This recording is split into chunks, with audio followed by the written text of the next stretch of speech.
feeling fly, yeah, I'm so damn fresh. Got that platinum grill, bringing in the checks. Diamonds in my mouth, shining when I speak. That umbrella guy, flossing speaking geek. Ice on my teeth, I'm dripping so hard. Platinum grills, I'm the king of the boulevard. Throwing money in the club, making haters mad. I'm the baddest in the game, no one gets a pass. Ooh yeah. Crushing all these lines, yeah, I feel fly. Rolling on the dubs, that umbrella guy. Iced out cold on the boulevard. You ain't a comic gangster, don't be playing hard. Ice on my teeth, I'm flying so high.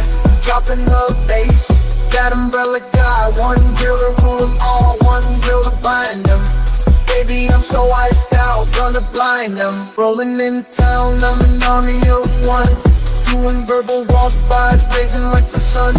Riding in my whip, crushing false accusers. Dropping off the bass on the real abusers. Yeah. Living life fast, no time for the slow. Justice on my mind, stacking up on that flow. Life in the fast lane, no time to blink. Ice on my teeth, watch it when I speak. Chillin' on my rhymes, never missing a beat. Ice on my teeth, yeah, I'm living that sweet. That umbrella guy, bringing the platinum heat. Crushing every hater, no time for defeat. Ooh yeah. Oh yeah, indeed. Hey there, folks. How's it going today? We have a returning guest, a blast from the past, the one, the only Megan Fox. I survived Mickey Mouse and the forcible ARPing that happened in the Magic Kingdom, the not so magical kingdom. The Dispocalypse.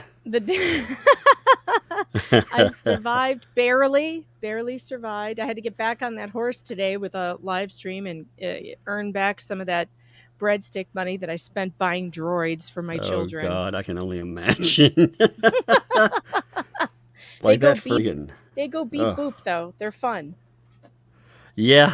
Too bad they're like, cost plus $12,000. It's like damn. But see, they make funny noises. See, they talk. That makes the pain less severe. It's actually I have droid. Great news. The super chats that I made today paid for 1.5 backpacks to carry them in. Oh no. I paid off 1.5 backpacks today because of you all. Thank you very much. You're like, it's funny, but it's not.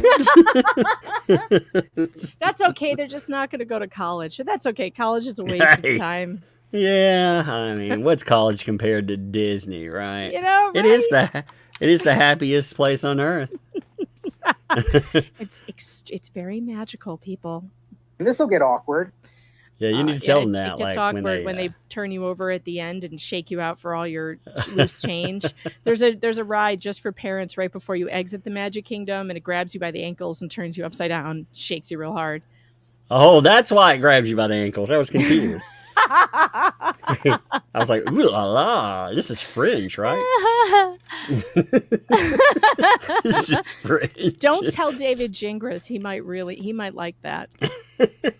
I hear he has a humiliation fetish. Oh my God. He has, I was going to cover Mike Mancini today, and then this. And then oh my God. I have to say though, 200 pages. That's fascinating. 200 freaking to write pages. A 200-page motion that no one really wants to read. And you know what? One of the things that he makes, an allegation he makes in here, is that the JFC crew never presents the other side. But then he goes and he mentions the justiceforclayton.com website, where every single one of his motions are posted. Every single one, David. Every one of your motions is posted. What do you call that? Then posting the other side. I say we, but I'm not running that thing. Whoever's running it has been posting both sides of this from the very beginning. My Dave Neal's in the favorite. chat. Dave Neal's here. My favorite, Dave and Megan. Look at this. YouTubers. This is a very low moment for me. I have, oh God. I have anxiety over the roof. I always have a goal, which is to not get mentioned in court cases that I'm covering. And I so far have avoided it until now.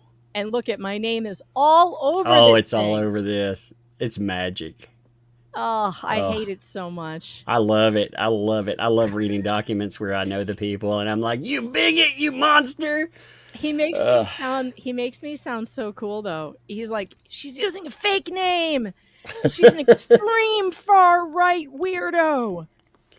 Extreme far right, by the way. Extreme. Yeah, you get to be extreme. That's amazing. You know what? He accuses me of writing for an extreme far right publication. Now, this isn't the first time I've heard that. People say that about PJ Media all the time. But the truth is, I don't know what an extreme far right media publication is, but PJ Media is not it. It's run by a bunch of never Trumpers. Like, they're literally people who don't vote for Trump. So I don't know how you call that extreme far right. I don't know. They voted for Romney and stuff. Like, I'm one of the few people over there that's like, I think we should vote for Trump, maybe. Oh, but that's just my opinion. Vote for whoever you want. I don't give a shit. They call quoting crime statistics, on essay and stuff and saying, hey, men, they can actually go through this. Men can go through what Clayton did too. Yeah, they call that far right. So, hey, it's always far right. That's right. Dave Neal says, by the way, I had to get Meg's license to get her permission to drive the media van. That's true. I had to send him my driver's license. And so he saw my driver's license. That is, because Gingras is accusing me of using a fake name, which is funny. Although I kind of feel like we should keep telling him that that's true. Yeah, that's not my real name. No, Megan Fox is not my real name. It's something else. He's gonna be like, you were one of the hijackers on 9/11 that got away. You'd be like, what the fuck? What is this? Oh my god. Oh god. As far as her driver's license photo, says Dave Neal, total glam shot. Well, what else would you expect from me? Glam shot. I'm looking through. I love all the pictures in here. I like Clayton holding like some puppies. The pictures are so ridiculous. Oh okay, so David Gingras in his new motion has included color photos of us. I think he makes Dave Neal look the best though, because he shows off all his thumbnails and they look super. They look good in there. Legit, man. They look so good. Oh, that's my favorite picture so far. Clayton, he's holding puppies. Oh, look how harmless he looks. That's not a guy who could ARP anybody. Oh, look at those pretty little puppies. He's like, oh, look at that. Look, that one's holding a rose. Oh, Dave Lord. Neal, my hairstyle did not look alt-right. I did not have a Hitler Youth cut or anything. You had it under that wig you're wearing. We know. We know. You have 2 lightning bolts shaved in your head. I saw it. I was carrying a torch in my picture.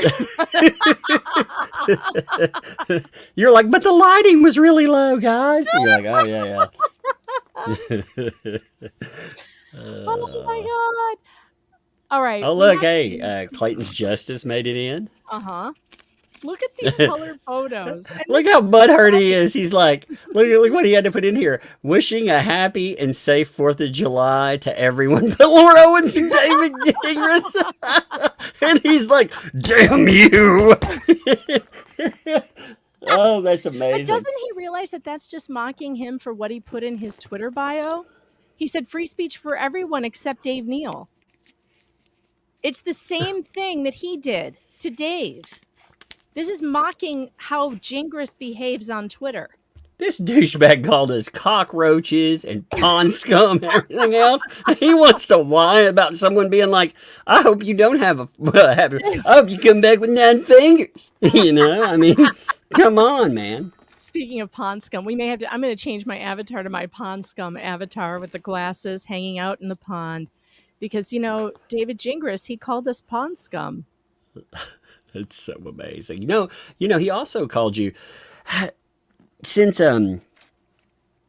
Laura Owen's dad's account at least said that calling people cockroaches and pests makes you anti-Semitic. Huh? Who do I know that called other people cockroaches? Yeah. By Gingras the said what? way, I have breaking news on that front. By the way, I have an exclusive. I have an exclusive email from Greg Woodnick. I had emailed him a press inquiry, and he just got back to me after the show I did today, and he actually responded to it. And I'm not going to drop the entire thing tonight. I'm going to save some of it for my stream tomorrow. But he did address the anti-Semitism. I asked him what he thought about the anti-Semitic remarks about Clayton. You want to hear what Greg had to say? Heck yeah. All right, this is what he said. I am Jewish, as is Miss Ranny. I have never had even a fleeting thought that Clayton was anti-Semitic or bigoted. If Miss Owens identifies as a Jew, this is news to both Clayton and our office, as the messages surrounding her allegations indicate she attends church, not a synagogue. Oh, well. Efforts, and then he continued, efforts to turn Clayton's cockroach comments into a retaliatory media story about anti-Semitism are eerily similar to prior allegations that Clayton was somehow racist for dancing to a song that contained the N-word. True that. Mm-hmm. To be clear, says Woodnick, there is no place in my life or practice for racism, anti-Semitism, or hateful rhetoric of any kind. Fortunately, this conversation is not relevant here because, like the malignant allegation of sexual assault complicity, these allegations are false. So that's what Greg had to say about anti-Semitism. Of course, it's the most ridiculous thing to say, I was like, did his email start out with what now? Yeah, I mean, isn't that crazy? I mean, hey, Dave Neal, your thumbnails here look amazing. Look at how professional they look. They actually look really so do good. look good there. I can't do thumbnails. I need like a thumbnail tutorial. I need to sit down with Dave and have him show me how to do it. He always has the best faces. I got to take a bunch of pictures of myself making crazy faces. I do that, but it never shows up through the mask. Oh, they are so good, Dave. You deserve an award for these thumbnails. They do look good, man. They really look good in the filings there. They look great. They do. Look, Dave looks like he's like, yeah. Looks like a fed there. He does. He looks like a glowy. You're like, oh, he's so fed, he's glowy, yeah. Look at him there. He's like, yeah, I'm cool with the kids. Backward hat. I love it. I like the Hawaiian shirt one. I actually like that one. That's my favorite. Yeah, I'm also partial to those kind of shirts, too. Mm-hmm. Dave always looks good in the Hawaiian shirts. Do I have Photoshop? No, I don't have Photoshop. I use Canva for my thumbnails. Man, y'all are way up there. I'm lazy. I have a little app on my phone. It's called Thumbnail Maker. Yours are so good. I was just watching some guy who ripped off your thumbnail the other night, and I thought it was your stream, and I clicked on it because he made a thumbnail that looked exactly like yours. And then I was listening to it, and I guess he's a friend of yours, and he was like, so I totally ripped off one of Tug's font. I ripped off Tug's font for the thumbnail, and I thought, why not? He won't care. It was funny because I'd never heard of him before, and I'm like, why does this look like Tug's thumbnail? And then he actually talked about it. That's hilarious. It was funny. I don't care. I learned from thumbnails. Actually, Yellow Flash was the first person to really be like, if you're going to use words, use a few words. Notice how these things, you could see these from space. Miles away. Yeah. I have to work on that. I always use too many words. Yeah, well, I mean, he does a good job even using a bunch of words like that. Look, bloop, bloop. I'm too lazy, though. I'm really lazy. Stand out. I have to learn how to do the glow around the cutout of the person. Like, see how Dave puts a glow around himself? He usually You can uses even do the that dark- with like a thumbnail maker. Even that. Well, we'll talk about Canva is that supposed to do it, but I can't figure it out. I don't know. I need a tutorial. Nate the lawyer did a tutorial on thumbnails. Well, I should look at that. Oh God, look at this number 34. Should we skip right here? Can you do let's your Congress actually voice? let's hit Dave, Neal, and Megan Fox. Let's do both. Let's just go right to the. But you have to do Jingris voice, or I'm out. Totally. Oh my God, it's been a minute. Let me see if I can get there.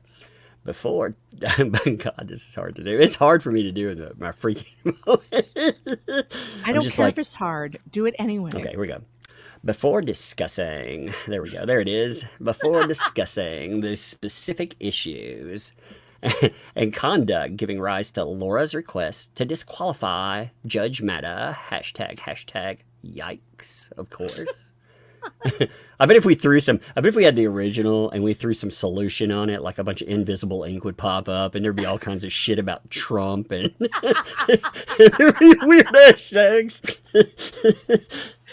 Oh my God. Oh, wouldn't that be amazing? Like a giant orange man pops up in the background. Oh, even better, it's actually like David Gingras, like censoring, his himself with his hands, but he's painted orange. And you're like, oh my God, I knew it. Oh, Lord. It is important to understand that some of the other participants will be mentioned further below. Two such participants are individuals named Dave Neal, what a monster, and that ultra right wing monster pizza topping medium smart Megan Fox. I like number 32. Jingris, you had the opportunity to get to know me, but you declined. I made an entire musical about it. I did not personally know either Dave Neal or Megan Fox, although I have to say both after the trial, I thought they would become my pen pals. He talks about everyone else. He's like, after the trial, we totally started to mesh, and yeah, I'm surprised I haven't heard that about you all yet. I know. But during the course of this proceeding, I have become generally familiar with them. Wow, you upgraded. You upgraded from a nobody he couldn't remember 2 lines in, he said to Dave Neal, to being generally familiar with me. Yeah, I watch out, kidding? man. Who is he kidding? He is obsessively listening to every word I say. Clearly. Well, familiar for him is probably sexy time, allegedly. Why do you wait till I take a drink of my coffee? I was going to take a drink. I was like, I almost ruined my keyboard. Oh, Doug. Do not make me mentally picture. That's on my Chingris bucket and list right sexy there. Time. Because now all I'm seeing is him in his wife's shorts doing You bad saw him things. backing that thing up. He's like, rum shaker. Oh, gross. All I can I'll see never. is him rummaging around in his wife's suitcase looking for things to put on. I'm just like, when I get 80, I'm hoping like certain images don't stick with me. You know how your mind selects like certain images in old age? I'm hoping it's not like David Gingras doing rump shaker. I'm like, no. Yeah, please burn that one out. For me, it's going to be him standing around in the middle of Italian ruins wearing his wife's shorts. And with the Bluetooth stuck in his ear. That was amazing. When he wanted to out shorts Dave Neal, I was like, holy crap. Yeah, he's like, look at my sexy calves. He was like, look at my sacula. You'd be like, gross. Gross. Gross. Stop posting weird photos of yourself. According to his YouTube channel, www.youtube.at DaveNeal, what the? Dave Neal is a stand-up comedian who lives in Tennessee. Tennessee, what the fuck is it? Dave also creates and publishes videos on YouTube nearly every day. Does he not know how YouTube works? Yeah, you got to eat that algorithm. I mean, even when I'm being What do you- lazy, nearly it's every day, like that's like a big deal. Like, oh, nearly every day, Yeah, dude. If to you are build my not channel. publishing this stuff nearly every day, your YouTube channel is gonna fail. I Yeah. know. Ask me. I have a failing YouTube channel because I don't publish videos every day. I get stuck in my growth spurts because I don't do what the algorithm needs you to do, Well, which that's is me. publish Like videos every day. right now, I'm backsliding because I haven't been making short form videos. Something from 8 to 10 minutes. I've been doing live streams. So if you like these live streams, by the way, consider subscribing, liking, sharing, and of course, dropping lots of breadstick money on Breadstick here. money, yeah. Crumble that breadstick money up, grind it up, make it tasty. And we will just be scurrying around the floor, gathering up those. Yeah, I will. I'll be breadcrumbs like, from underneath you can the- hear me. I'm like a little feet. You'll be here. Yeah, you go, what the fuck is that? I'll be like, I'm running around the floor getting my breadstick money.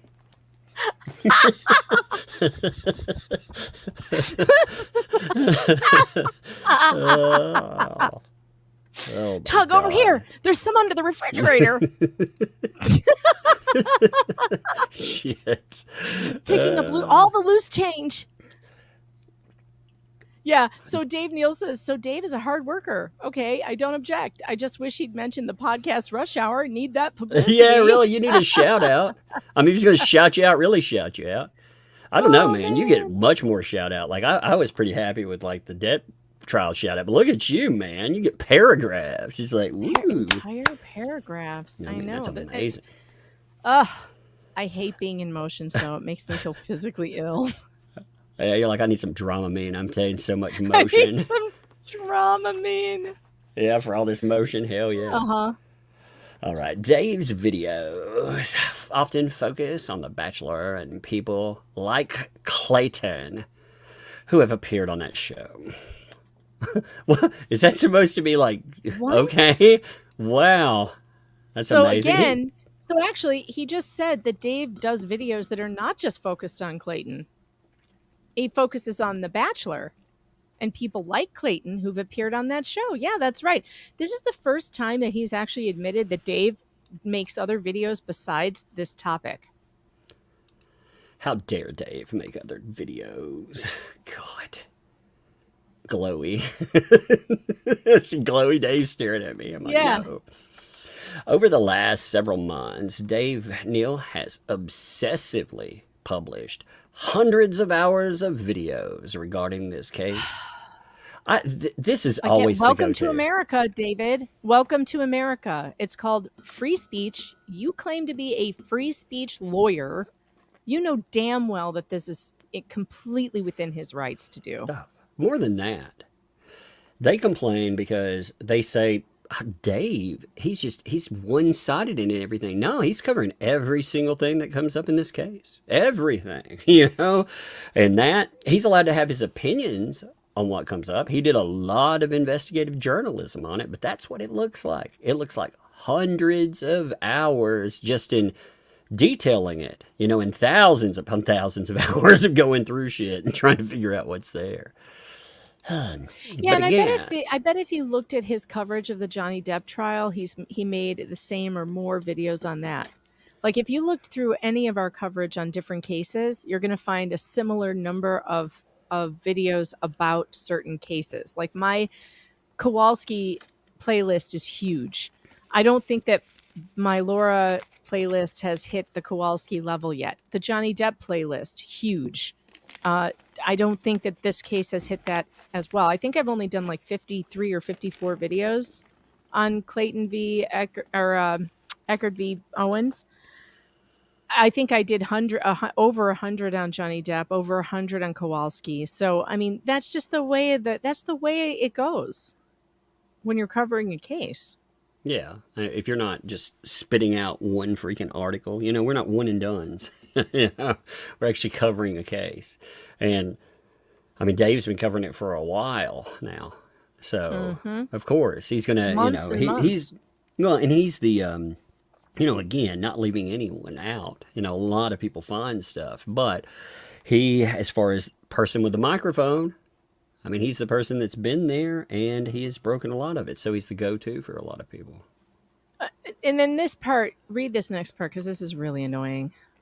Let me see. Again, often on a daily basis, as reflected on his YouTube channel below. These videos are generally, almost universally, devoted to viciously attacking Laura and often me.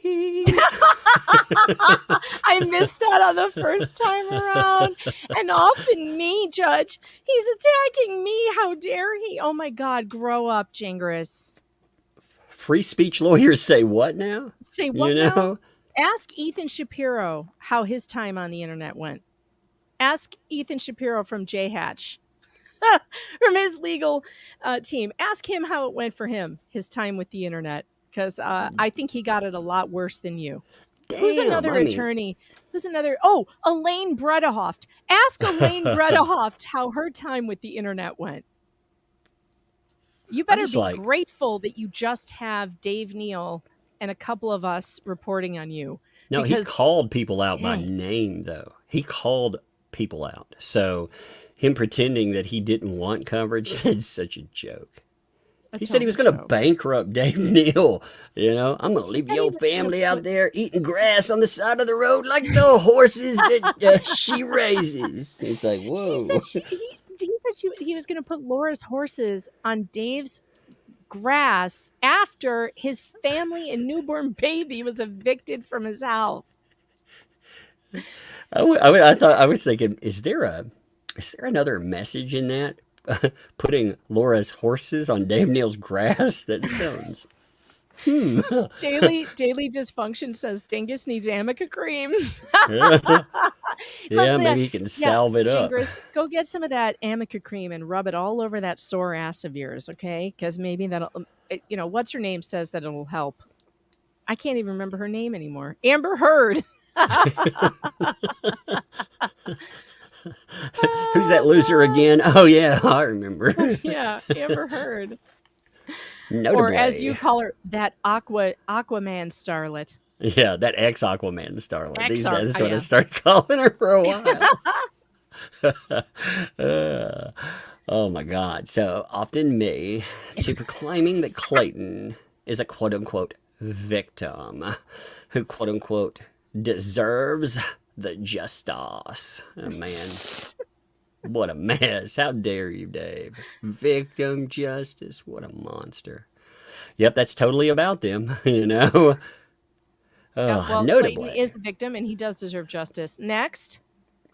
Notably, Clayton has personally appeared in several of Dave Neal's videos. Hashtag yikes again. And it is clear that Dave Neal is not covering this case as a neutral journalist, but rather as a passionate, obsessive advocate for Clayton. So what? And to that I say, so what? I've never, ever in my whole damn life ever seen a neutral journalist. If you think you've seen neutral journalism, you haven't. Not once. Wait. So Dave Neal believes that Clayton is a victim who deserves justice, and he's approaching this as a passionate advocate that is very obsessive with getting these things. Yeah. Huh. Yeah. What a monster. What a monster. Sounds good to me. Look, all journalists advocate for something. And if you look deeper into their reporting, you can figure out what they're advocating for. Any journalist who tells you that they're dispassionate and that they're covering things in a neutral manner, they're lying to you. And by the way, Dave started out trying to cover this neutrally and then just came across, the truth and was like, oh, crap, this woman is lying. And that's what everybody did when they looked at this case. Same with Omar, the tilted lawyer. He started out very neutral, being like, okay, let's hear her story. Okay, let's hear his story. And like 4 hours into it, he was like, oh, my God, she's lying. Yeah, because she's lying. She lied. She I like how he included I like how he included other items in here, too. Wait, this is not about Clayton. This is not about Clayton. Yeah, Rachel discusses divorce. What? Who? There's 3 right here that I see just included in the 12. It's like, What? Yeah. What are these? These aren't her. It's like Caitlin 25%, you know, 25% of the thumbnails. Oh are God, free. he is so upsetting. He's so upsetting because he's so juvenile. Oh boy, here we go. Here we go. Oh man, another quote unquote YouTuber. Why is that in quotes? I have a YouTube channel. I You are am a not a YouTuber. YouTuber. You're a YouTwobber. A YouTuber. What is he trying to say with the YouTuber in quotes? I don't get it. I have a YouTube channel. I've had it for 10 years. I have almost 45,000 subscribers. I would say I'm a YouTuber, right? I don't know. Whatever, What do I need to do? Megan. What do I need to do to become an actual YouTuber in Jingris's eyes? Does he consider himself to be a YouTuber? What does he have? 5 subscribers in a YouTube channel? You have to actually help him ink the tramp stamp. That's the way it goes. Then you would be a real YouTuber. Why is it in quotes? Just put YouTuber. I love it. Another YouTuber. quote unquote YouTuber. Yeah. Following this case is an individual using the name quote unquote Megan Fox, who I believe is a resident of New York State. I've only said I'm a New York resident. How many times? How many times have you heard me talk about how much I hate New York politics? I know. How many times have I like made fun of like carpetbaggers in New York? Right. I mean, what are we talking about? I live in New York. Yes, I'm a resident of New York State. Come at me, bro. I don't know. But yeah, that's not my real name, by the way. It's not my name. That's totally a nom de plume. You're absolutely correct. That is not my name. I bet if we shuffle that up, it probably says something anti-Semitic. If you pronounce that backwards, it's exoif negum. Negum. You know? Yes. Which actually doesn't make sense, much like this filing. I love this next sentence. I do not personally know Miss Fox. I believe that name to be a pseudonym. Really?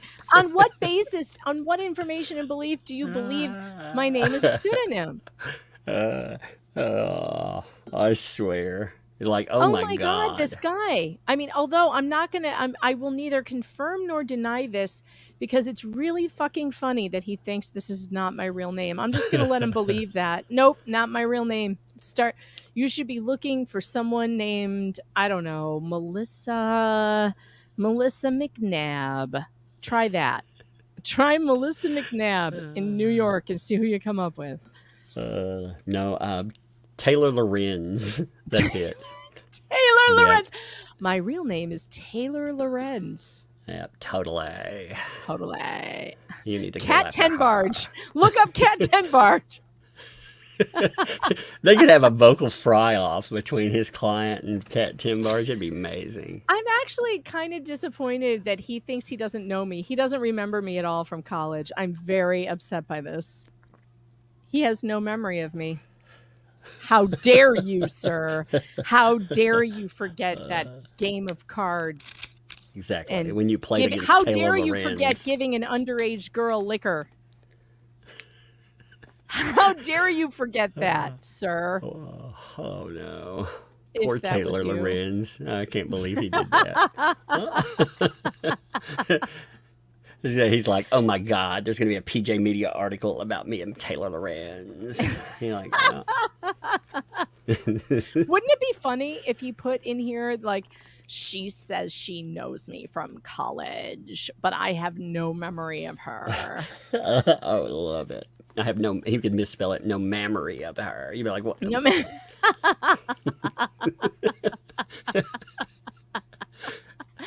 I don't know how he could not remember me, honestly. Well, I am very memorable. He doesn't, but you know what he remembers? He remembers she contacted me via email several times during this case.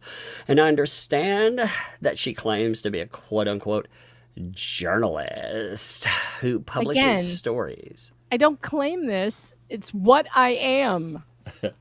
Sure, you cannot like YouTuber. My journalism. You cannot like my journalism, and that's fine. And you can call the place I publish like names and stuff, but you can't you can't claim I'm not a journalist. Like, I've been doing this for 20 years. How many more years do I need to write stories and investigate stuff and report on court cases before you call me a journalist? Like, come on. I'm just astounded by what gets called extreme far right these days, because I've been watching that like on Twitter. They've been going after the people talking about Star Wars, the people going after video games, and I'm like, so people who talk about large corporations that mistreat folks, or people like yourself on this that have talked about getting justice for victims, also calling out corruptions, all types of corruption in the judicial system. That's strange, strange to call that far right wing. Well, and I mean, I'm looking at PJ Media's front page right now, and it is so like Republican light. Like, it's just just your general Republican type of publication, right? It's about, there's a bunch of stories that are not great for Biden. There's stuff about chaos at the White House at the briefing after KJP confirms Biden saw a neurologist. There's Florida Man Friday, that's a hilarious thing that Steve Green does about just crazy shit that people in Florida do. Two Karens meet in a parking lot. That one, Florida Man Friday column, should be read every week, and that's not political at all.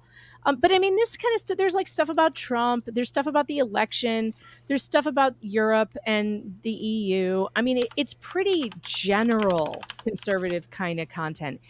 I don't know what you would call extreme far right, but like, it's no different. It's no different than CNN.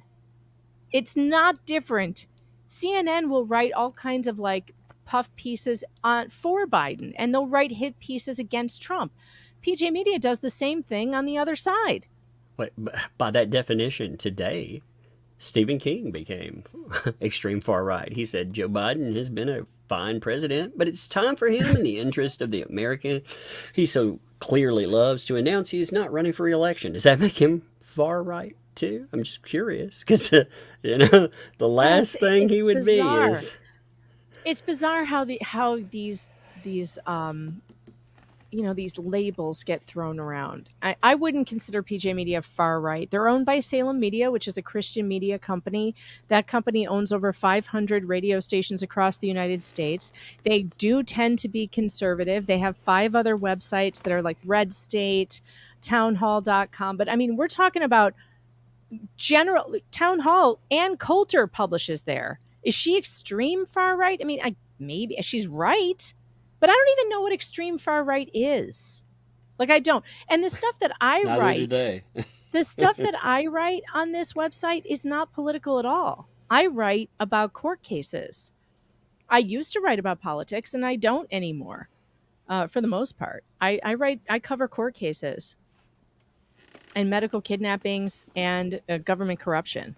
And I'll cover it. I don't care who it is. It could be Republicans, could be Democrats. I'll cover them all.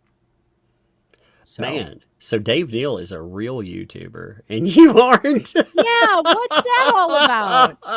What's that? I mean, okay, so Dave has like a bigger audience than me. That's true. He's got like not only that. Look, he's actually he's a comedian too. So I mean, he's everything he claims to be. Yeah, he's everything. You don't even get your name. Holy shit. I mean, you don't even get that credited to you. I mean, he wasn't like Dave Neal. I mean, shit. Then what is his name? Michael Stand or something? You didn't get any kind of weird shit like that. But yeah, I don't even get my name. This guy hates women, obviously. This will get awkward. I think he's very misogynistic for letting Dave have his YouTuber and journalist title. He called him a journalist too. But I don't. Dave says, "Hey, Meg, if you want to take my course on how to become a real YouTuber, let me know." I guess I need to because I'm not a real YouTuber, apparently.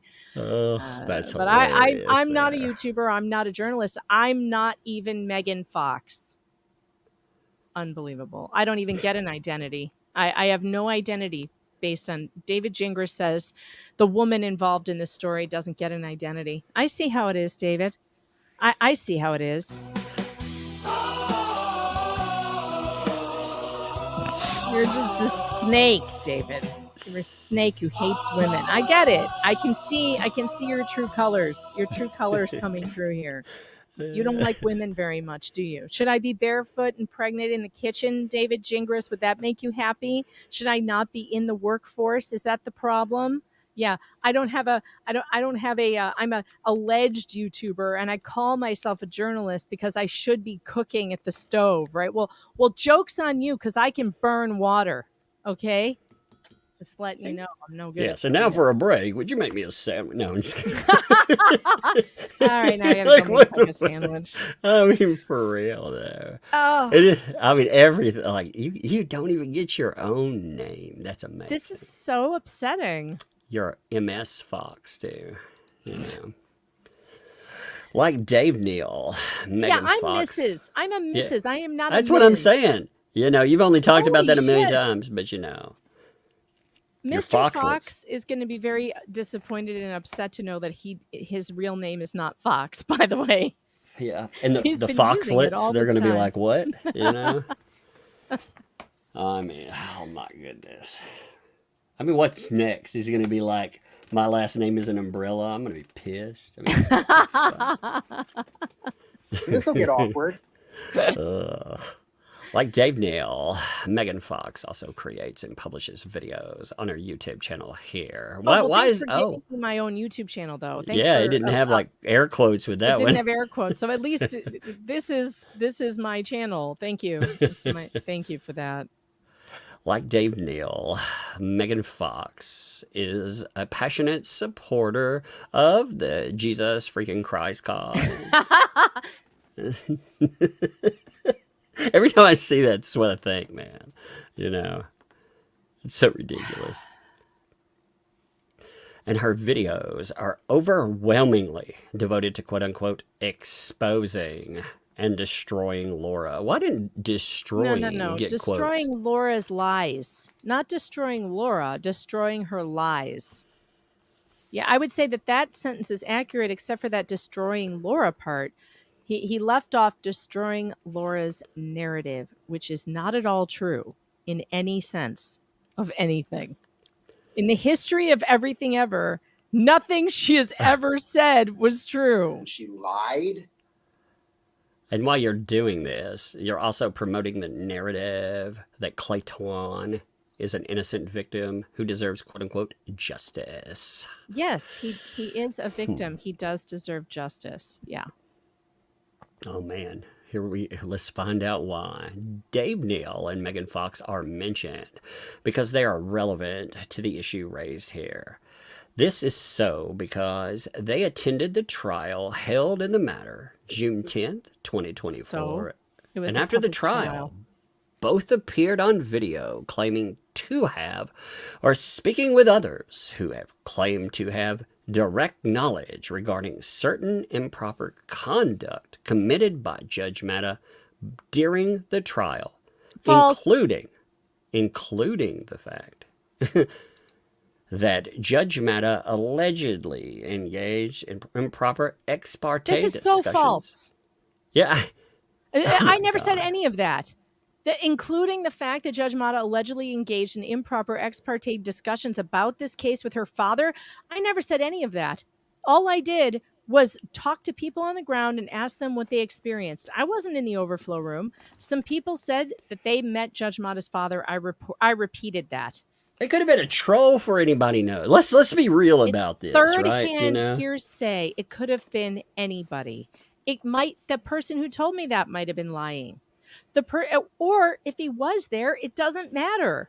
I was not given any information that this man had any conversation with Judge Matta at all. So saying, including the fact that Judge Matta allegedly engaged in ex parte discussions about this case with her father, that is ridiculous. I did not say that, and you can go back and review the tapes. All I said was people are saying the Judge Mata's father was in the courtroom and that he was there to see the, and I said shit show. And I think the woman who initially reported it said circus. So the shit show thing was clearly just my interpretation of what I had heard. It's a game of You telephone. paraphrased for something? God's sake. Holy shit. How I dare did. you, man. I paraphrased something. And anyway, how ridiculous. None of this is going to come to anything. I'm telling you right now. Oh no, I have the sneezes and I didn't hit the cough button. I'm sorry.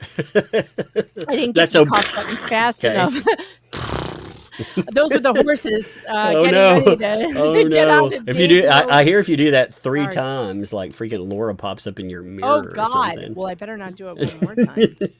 I don't She's like the Bell Witch around here, you know. You say her name 3 times, she pops up in the mirror behind you. You like, no. She tries to ride on your back. Luckily, we saw that video on how to throw her off, though. You're like, nay! Yeah, she can't hold on very well, so all you have to do is start bucking. Yeah, but you gotta be careful, you know. Any saliva or anything else, you know, bam, pregnancy. Man, I rewatched that freaking trial with that new angle, by the way. Every time they talk about dribbling. My God, I'll never look at a basketball court the same. Ever. I'll be like, that's the dirtiest place ever. I know, it's ruined the NBA for me totally. I can't watch basketball players I was like, anymore. I can watch the WNBA now. All over the place. That's the strongest case for it. He should run commercials for the WNBA. He'd be like, you know, the reason why is because those ladies, they're not dribbling all over the court. Yeah, like, oh yeah, I got you. Oh, that's so gross, man. Okay, anyway, here we are with our father, Harry L. Howell, who also personally attended the trial and socialized with members of the JFC crew. So he's treating that as fact, as if he, you know. Yeah, he is, and we don't know if that's true. I have no information about that whatsoever. It was just simply hearsay. That's it.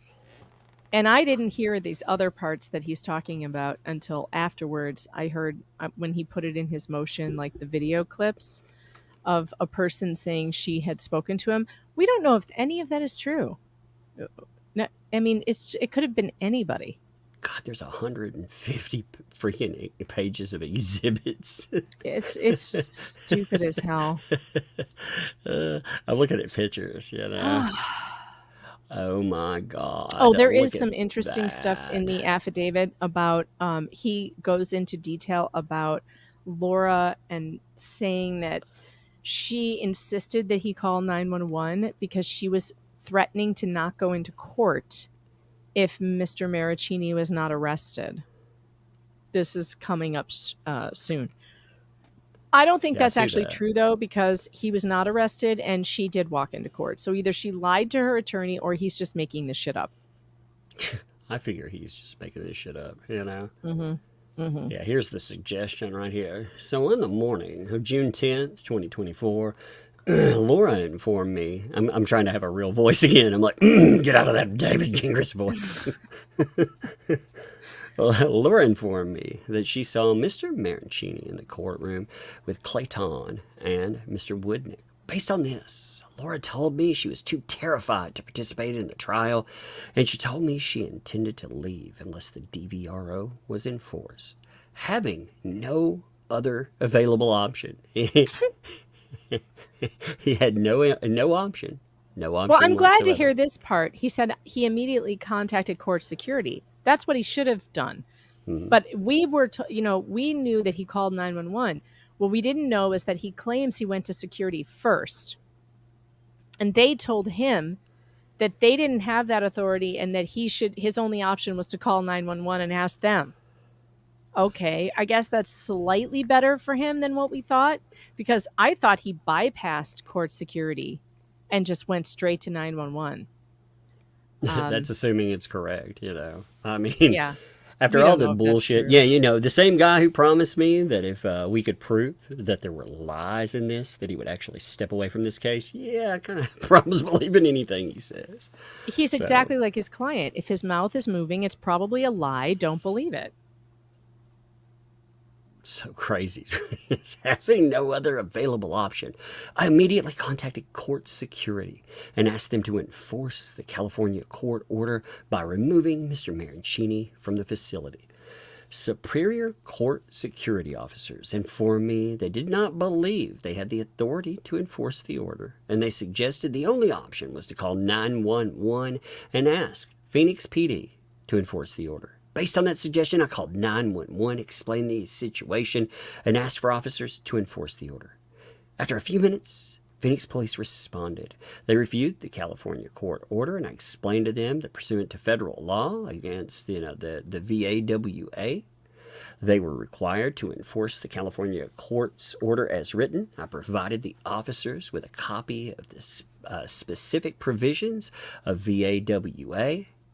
So here's a fascinating thing. So on this, he just finds out that Mike Mancini's in there. His client's not going to be able to carry on. So responding to all of that, he starts making calls, right? So this just hits him out of the blue. But as part of this, he has this on hand to back up the thing he totally wasn't planning on doing from go, right? He wasn't carrying around copies of the specific provisions of the VAWA, which made interstate enforcement of the order mandatory. And I directed their attention to the specific language of the order shown here. Yeah, this is totally premeditated. Oh, yeah. He's carrying around the language. Come on. Mm-hmm. Yeah. He's like, oh, here's a certificate of it. Probably already had Plus, it underlined. He told everybody this is what he was going to do ahead of time. Yep. I also explained that by traveling from California to Arizona for the purposes of violating the order, Mr. Mancini committed a federal crime pursuant to... No, he didn't. He was under subpoena. He did not commit a crime by traveling. And by the way, he spelled traveling wrong. There's only one L in traveling. Traveling. Traveling. Traveling. He sings it like a show tune. I'm totally traveling. That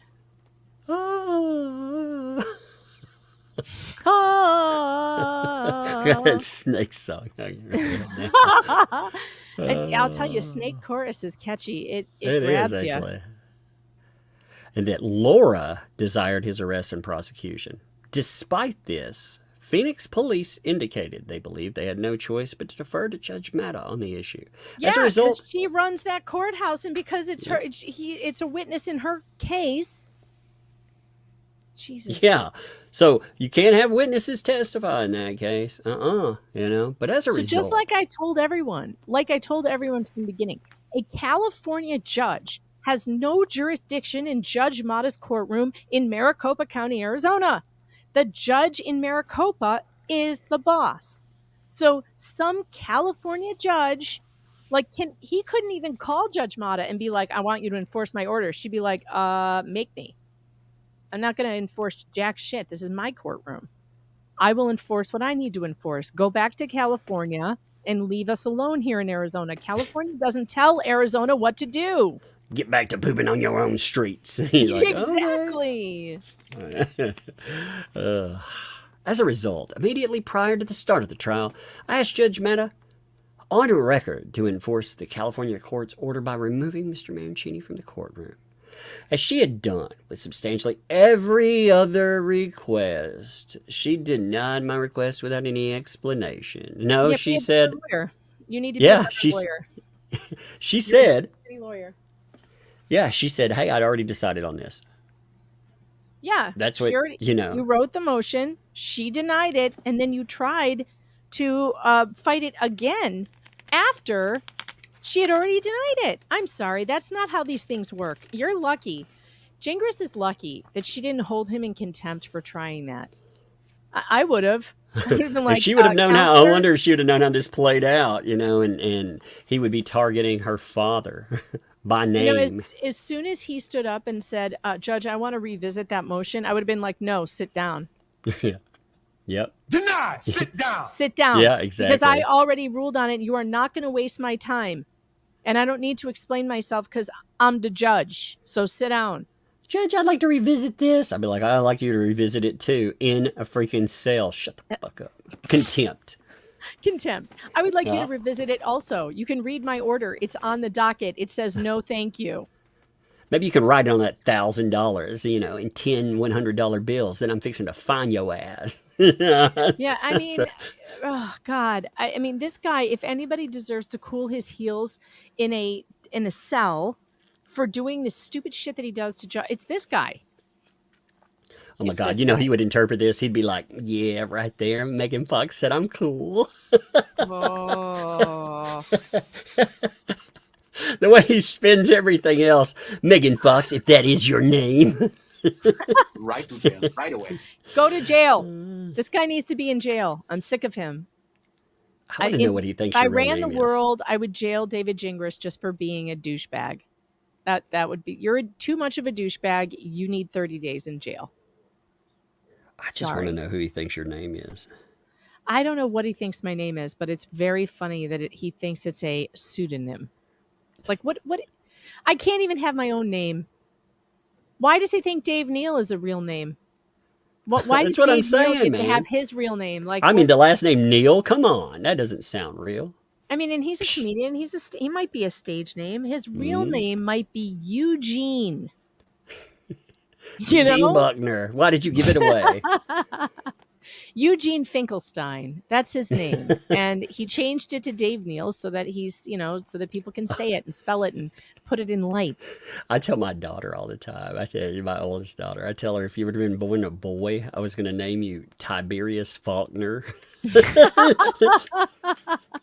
And she's like, "That's the worst thing you wouldn't have." I was like, I like the name Tiberius. You just call Yeah, him yeah. I Ty. was like Captain Kirk and then Faulkner, cool. just because, you know, she was like, that sounds like profanity. Sounds like a dirt. She says, that sounds like an adult word. I'm like, Tiberius. I like it. I did too. That's what I told her. I was going to name her Tiberius Faulkner. Tiberius is a cool name. Yeah, that's Captain Kirk right there. That's what I'm saying. Tiberius does not get thrown into a locker. That's right. Tiberius is does the throwing you throwing. into the locker. Yeah. Mhm. I told her there were other names like Hannibal. She was like, "Oh no," you know. There were a few I was considering. Oh, You that's know. funny. Yep. You know what's The sad other is one that I like is from Bosch, Hieronymus. Hieronymus yeah, Bosch. yeah. Uh-huh. Hieronymus is such a great name. Oh, I love it. I love it. I just Because it's an their old names name I and like you don't and hear things it like. very often, you know? Let's see, a name I would not. Again, it works for him, but like a name I would never name someone. Benedict Cumberbatch. I think that's a terrible like Benedict a name. Cumberbatch. It is Yeah, I pretty mean, you bad. know, and again, not So he rocking on for his name or sure- anything. He for sure did not change his name. That is not a stage name. That's a dude who just wants his family name to be out there. Well, I was like, why did you name me that, Father? Father, why? Father, why? Oh, I go to. I love Yeah. the name Hieronymus though, and that show I do. Bosch. Oh, he's such a badass. It's such a good show. I love that show. If you guys have not seen Hieronymus or Bosch, you need to watch it. It's a great show. Megan's real well. name is Megalodonus Fox's Foot. Megalodonus. I'm gonna start calling you that Megalodonus Fox. Megalodonus Fox. That's funny. That's really Megalodonus funny. Fox. You know, like false. Like faux, like faux. Yeah, Megalodonus faux. faux. That's a perfect name. You're gonna have to rename your channel now. You've been exposed. Megalodonus faux. I've been exposed by David Megalodonus Gingras faux. by using a pseudonym, as if I wouldn't use a pseudonym, like if I could at this point. Like I wish I hadn't used my real name to tell This you the fucker truth. let us call him the wrong name forever. Like I said, know. that's how you know he wasn't feeling good about this stuff. If I had been thinking, if I had known how cancel culture was going to go, I absolutely would have used a fake name. I absolutely would not have used my real name. It wouldn't matter. I It would wouldn't never matter have by shown now. my face on screen. I would never have done any of that. So, yeah. it doesn't matter, because like the Washington Post one day would get, they'd be like, I really want to know. I want to tell the world who that, how did they describe you? Ultra right-wing monster. Freaking pizza topping, demonic pizza toppings. I prefer the way Dave Neal describes me. I like being alt-right Oprah. I personally like that better. Alt-right Oprah. That's beautiful. Isn't it good? That is beautiful. I like it. It's so good. I added it to my bio on Twitter. Alt-right Oprah. Alt-right Oprah. Instead of giving everyone a car, I'm like, get a job and earn the money to pay for a car and then buy one used. Okay, that's alt-right Oprah. You get a tax break, and you get a tax break, and you get a tax break. You get a mail-in vote, and you wait no. Oh my God, though. I mean, this is like, all of this is insane. And you all brought up, while I was on vacation, Laura contacted me and told me that some extremely disturbing information. You missed something. Wait a minute. Read 65. Okay. At the conclusion of the trial, I informed Judge Mehta on the record that I was leaving the country. Go back to 64. My God, Megan. My God, Megalodonus foe. This is important. I had to relight my cigar. I was so upset. As a result. I swear to God. As a result, Laura was forced to sit in court just feet away from Mr. Maroncini, which caused her to nearly become overwhelmed by fear, panic, and anxiety. Okay, nearly? Which caused her to nearly become overwhelmed by fear, panic, and anxiety. Is that like almost certainly true, Mr. Gingras?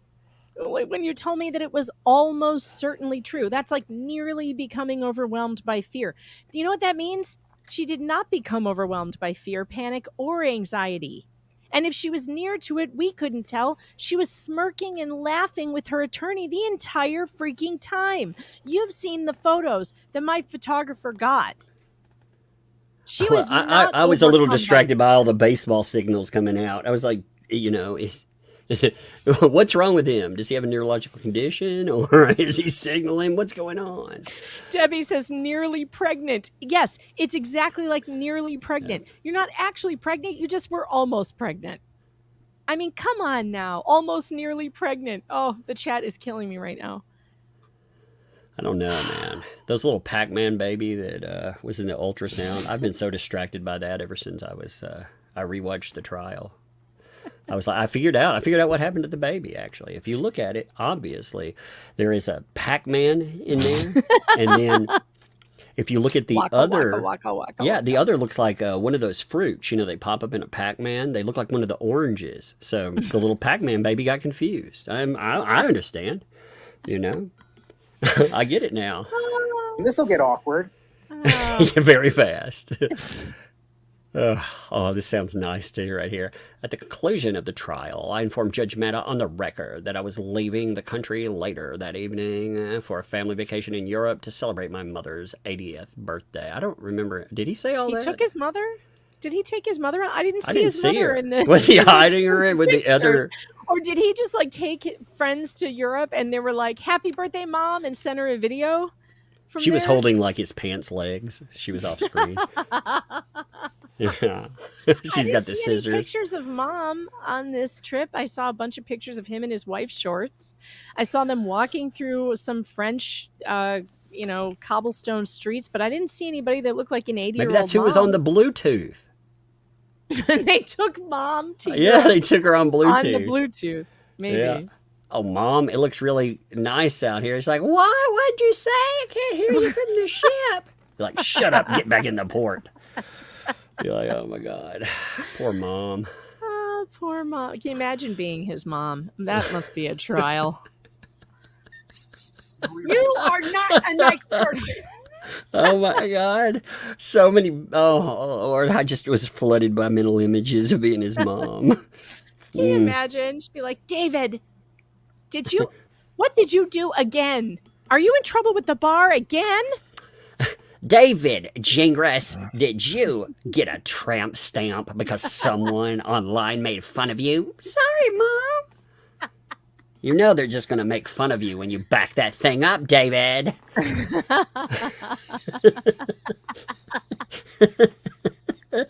He's like, but I can't help it. I feel it. Joe says she was fivered into the photos. It's going to be hilarious. Don't worry, Mom. We'll fiver you right in. She's going to be fivered, like coming out of his little earpiece, actually. He's going to be like, damn it, I should have paid somebody better. Oh, poor Mom. God. I left Arizona on the evening of the 10th, and I remained in Europe until I returned home on June the 28th. The majority of the time was spent on the cruise ship in the Mediterranean with my family, and during that time, my internet access was extremely limited. Oh, is that why I know every single day of your trip, David? Is that why I know what you were doing every single day? Because your Wi-Fi access didn't seem limited. Yeah, this mofo is right.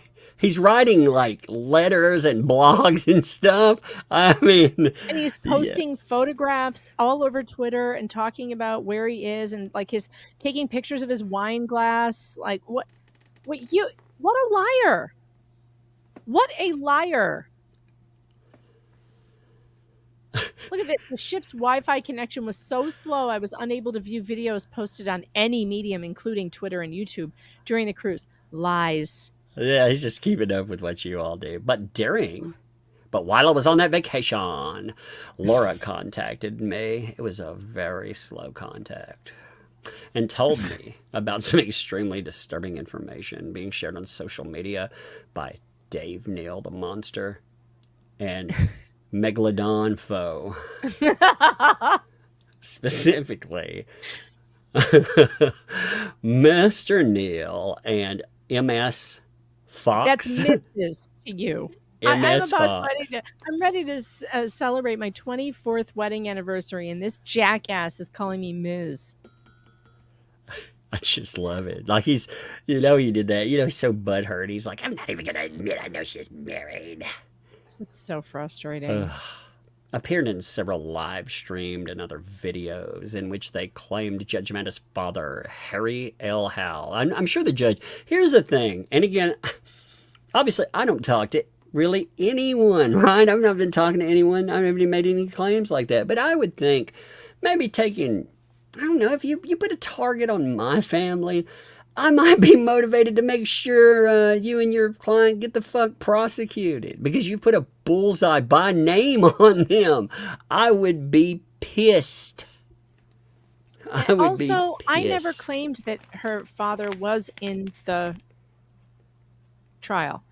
They didn't have to do that. That's what I was told. I did not say that he was definitely there. I said I heard. That's what I heard. This is just Gingras going out and taking aim at yet another person. He's taking aim at everyone that has been involved in this, And they claimed Mr. Howe spoke with several of Clayton's supporters during and after the trial. I don't remember saying that at all. I just remember saying somebody told me that she met Judge Mata's father, and they said something like, "I'm here for the shit show." Those were my words, not his. If he even exists. Would he be allowed to be there for the shit show? Of course. Yeah. And for all we know, if he did say something like that, he meant the media circus. He might have meant us. We don't know. That to me does not mean that's not a statement for or against Clayton. That could just be like, this is a media circus and I wanted to see it. That would make more sense to me than anything else. We had a catering table and a media van and like, come on. Yeah, exactly. He was like, some dude named Dave Neal and some person named Megalodon as foe. I mean, this is a shit show. That's what he meant. Right. I mean, he could have been talking about us. Yeah, there you go. If he was even there and if there was even a guy like that. I don't even know. I'm telling you, like, for all you know, there's a fucking troll because people troll about everything. Everything. And then at least he puts this on somebody else because this was not me either on line 20. Another individual claimed Judge Matta's father sat, quote unquote, with them and expressed that he was, quote unquote, here for the circus. Yeah, I don't know how here for the circus means anything pro or against Clayton or Laura. It was a circus. There were It is dogs. a fucking circus. There were I mean, bomb-sniffing dogs and a freaking bomb squad there. What else do you call that? the claims in this case, regardless of what you believe, if you went into this totally neutral and someone were to tell you what all of this was about and the allegations, how would you describe this? Because it would sound like a freaking shit show. I would be like, oh my God. As I've said, this is one of the craziest cases I've ever freaking heard of. So, yeah. You could say that it was a shit show. Huh. That is a great descriptor. Maybe I will start qualifying that as oh man. Maybe I did say that. Megan, how dare you say I said that? Laura assembled excerpts of some of the videos which are available for viewing here. A CD containing these is also launched here. Did she provide you with that? Were you able to watch that on the ship? I'm just curious, before you started claiming all this stuff while you were on the ship, because I thought he couldn't watch anything. Yeah, how could he not watch anything? He published a blog that had the links to these videos on it, I think. Or maybe that was her Medium article. That could have been her Medium article with the links. I don't remember. There was too much stuff that was published in that time. Well, he started already commenting on it when I was on a boat. So is he telling me that he couldn't back that up? He just took somebody's word for it? That's really strange to go after a judge based on... Oh, but he believes everything she says. She's never lied about anything important, Megan. God. I mean, it's so amazing. Yeah, only minor perjury. What? As usual, as unusual, my bad, as this may be, the mere fact Judge Matta's father attended the trial, if true, is not the primary concern. The concern is that according to comments from Dave Neal, this quote-unquote Megan Fox, and others appearing on video with them, Mr. House stated Judge Matta discussed the facts of the case with them prior to trial. Oh, no. That never came out of my mouth because I did not hear that. No one told me that. This is a lie. According to comments from Dave Neal, Megan Fox, and others appearing in No. Don't you put my name in that sentence. And I don't think Dave's either, because I was there and I rewatched those videos. Neither one of us said anything like that. The only thing I heard was that he may have been in the courtroom and said one offhanded comment to somebody. That's it. This discussed the facts of this case with him prior to trial? Absolutely not. Did not hear that. They said that one comments were made by one person. Have Derby? Is that Hava. correct? Hava, Derby. Yep. Okay. Who I met Hava. speaks, She looks like Nicole Kidman. She's super cute. well, she speaks between blah and blah in the compilation.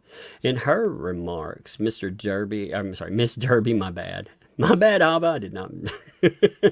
He's twisting my brain. Oh, no. He keeps using MS. I'm so confused after I found out your name wasn't really Megan Fox. Everything else. I know everything is a topsy-turvy lie. now.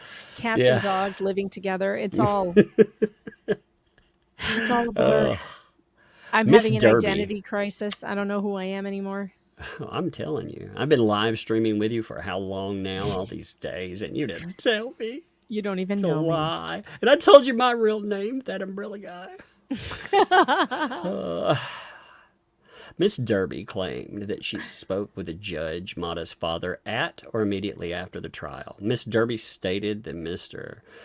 Howell was carrying papers with him, which, based on her comments, may have been. Boy, we're jumping Boy, like we've to got some a lot heavy of facts here, conclusions. don't we, Mr. Yeah. Gingras? Laura's request for finding of facts and conclusions of law. And who cares? That was a public document. If he did have such a thing, it was literally a public document. He's allowed to have that if he had it. Miss Derby further claims Mr. Howell told her Judge Matta showed her father Laura's request for findings of facts and conclusions of law, and she, Judge Matta, told him, Julie just told me, Dad, you have got to read this, and printed out a copy for him. Let's take that as true. Let's say that that's actually true. Like that's a thing he said. And this was repeated exactly the way he said it, which is impossible because no one ever repeats anything right? Like we've all played the game of telephone. But there's a lot of ellipses. Well, let's just. Yeah, there are a lot of ellipses. Yeah, I remember a certain guy running a certain bot Sentinel that put some ellipses and some stuff I said, and it took like 5 hours to get to the other portions of what I was saying there. So, right. Yeah. So let's just say though that this is exactly the way that it came out of this guy's mouth, and let's say that he was her father, and this is what he said. So fucking what?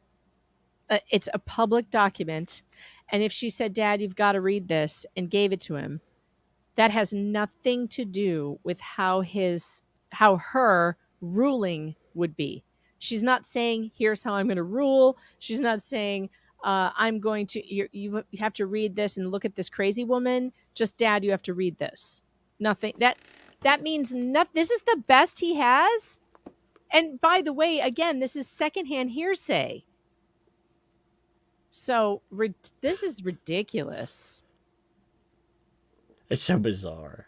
Oh, Grandkids Taxi that's a Dr. Laura throwback. I used to work for her. I'm so glad I looked up for a second. She said, Megan, you are your kid's mom and Mr. Fox's wife. That's right. And I know exactly who you're talking about. That was how Dr. Laura used to introduce herself. I'm my kid's mom and Mr. Schlesinger's wife. It's funny. I used to work for Dr. Laura. She was a nightmare.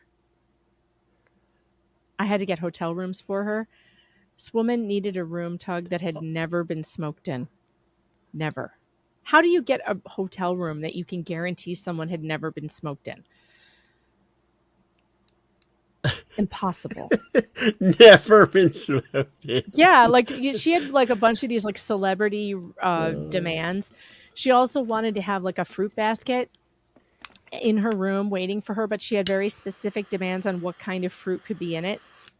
And I had to get her menus from all the kosher places nearby where she could get stuff delivered to the hotel from kosher restaurants. It was a nightmare getting hotel rooms. My for God. her. See, if I ever hit it that big, I'm going to make like weird ones. I'm going to be like, I want 6 unique David Gingras filings in here. Unique, I said. You'd be like, where am I going to get those? Go to Arizona and find him. Bail him out of prison. Make him write 6 of them. That'd be amazing. Dave Neal told a joke too. Oh my God. Oh no. A comedian told a joke?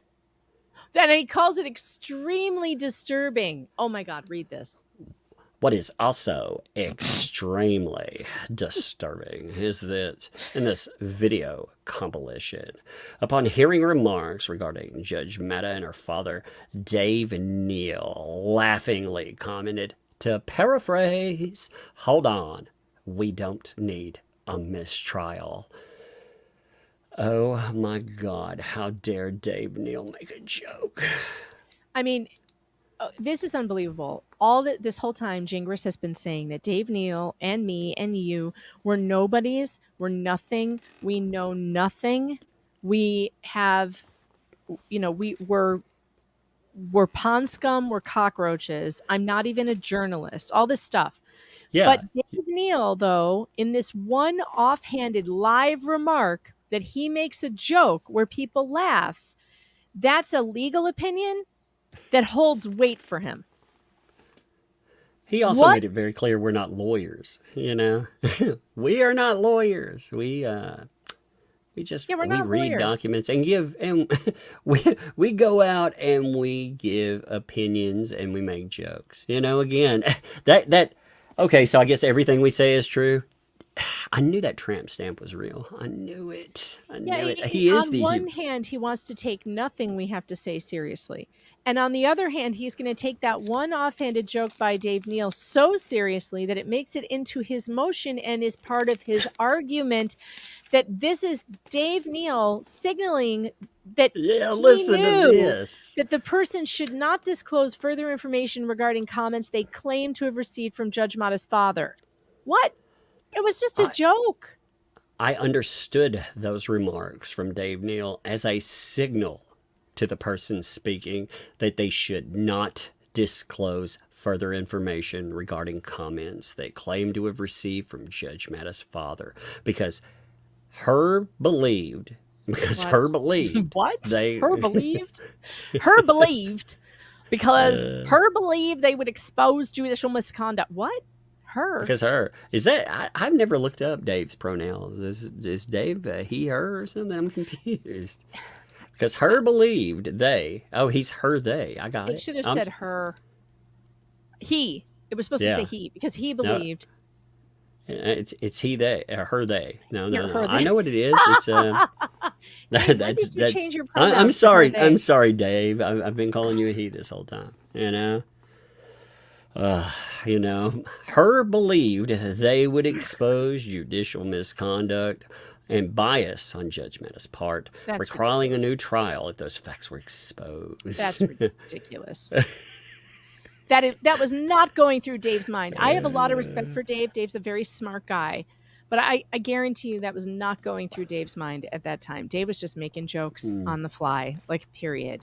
Like, ridiculous. I gotta go up to the kitchen and see if I got any more straws to grasp at. I mean, this is fucking ridiculous. Oh my God. Maybe we'll find some of those straws underneath the refrigerator, Tug. Hey, wait. He still is calling you liars and everything else, too. Despite these allegations, my personal belief, based on past several months, is that Clayton's followers are generally not honest or reliable. And I consider the possibility the claims made regarding Judge Mata's father may be fabricated, either whole or in part. Hey, wait a minute. Hold on What? now. Hold the phone. Wait a minute. Wait. Oh, wait. What? What?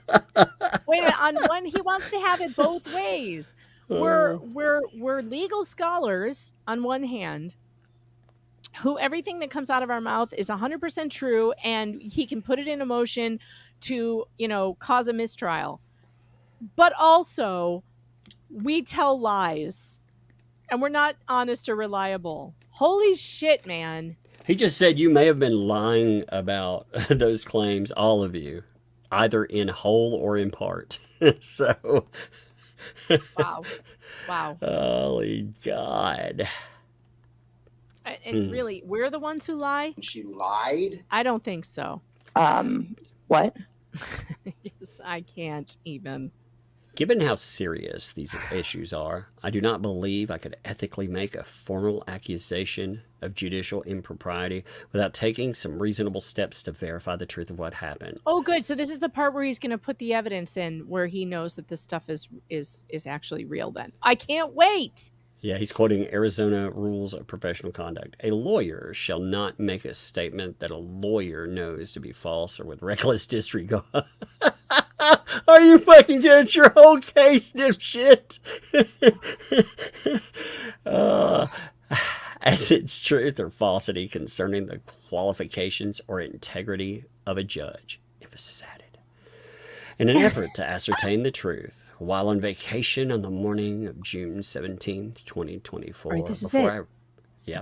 I received the post-trial decision, I sent an email to Judge Mata's division in which I raised concerns regarding Judge Mata's father and the alleged statements made by Dave Neal and Megan Fox. At the time, I had not seen Miss Derby's remarks. Wait a minute. Okay, here comes the evidence. But this is the only person that made the remarks that he's really talking about. That's the person who is the one who made the remarks, not me or Dave. We were just commenting on them. So didn't even see those, just decided, hey, I'm going to go with that. In this email, While noting the highly unusual circumstances, I asked Judge Matta, oh man, Exhibit B is in here too. I want to read that. It's in this Yeah. file. Did we actually ever get a Yeah, copy it's in of that Exhibit email? B. Oh, It's got to be in fun. here because all the Wonderful. exhibits are in. Oh, shit, yes. There's I didn't even notice 3,000 that. pages of exhibits. It's in there somewhere. Maybe we'll find it by tomorrow night's Tuesday with Tug on my channel. 7 years ago, we located an email. It's Like, been yeah. 82 years. It's been several hours and...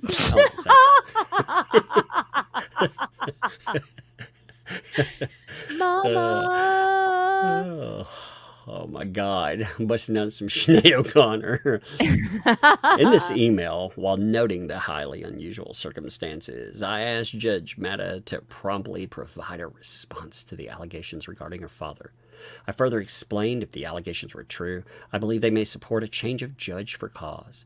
A few hours later, I received an Let me email rephrase. I attempted to have an ex parte communication with Judge Matta. And this guy complains about ex parte communications. He was just complaining about it earlier.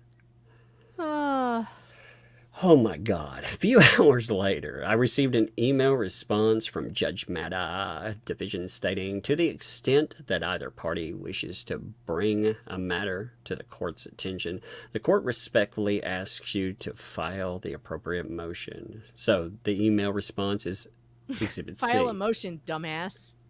Judge Other than- Matta called me a dumbass. Other than this brief response, Judge Matta did not admit or deny allegations concerning her father. About 14 hours later. Evidence? That's the evidence. That's his big evidence. That's the big reveal, folks.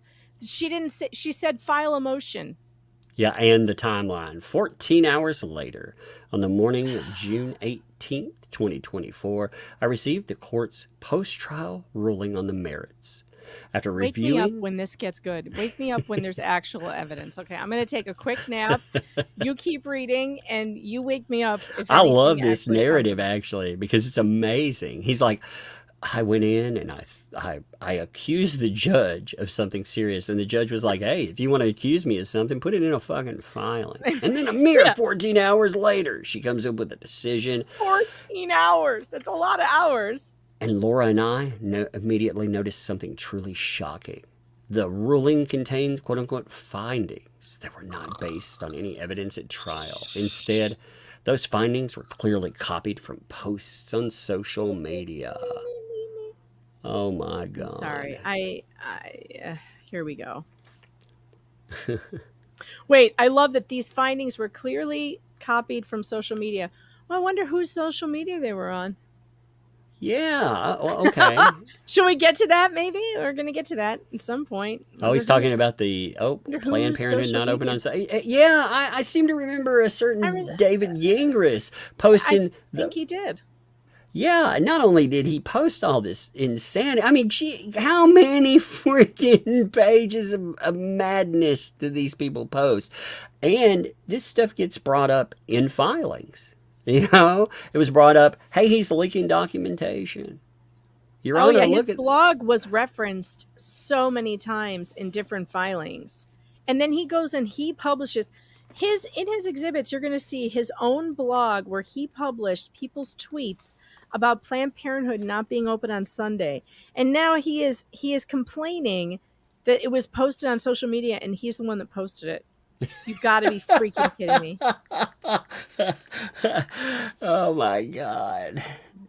He's like, one of the things she referenced was it being open on Sundays, which Dr. Dean's never testified to. Oh my God. Like I said, you know, all this stuff that was thrown in with, again, he posted quite a bit. And that stuff, it was referenced a lot. You know, it's fascinating that I'm sure there's some stuff he didn't bring up about Planned Parenthood, right?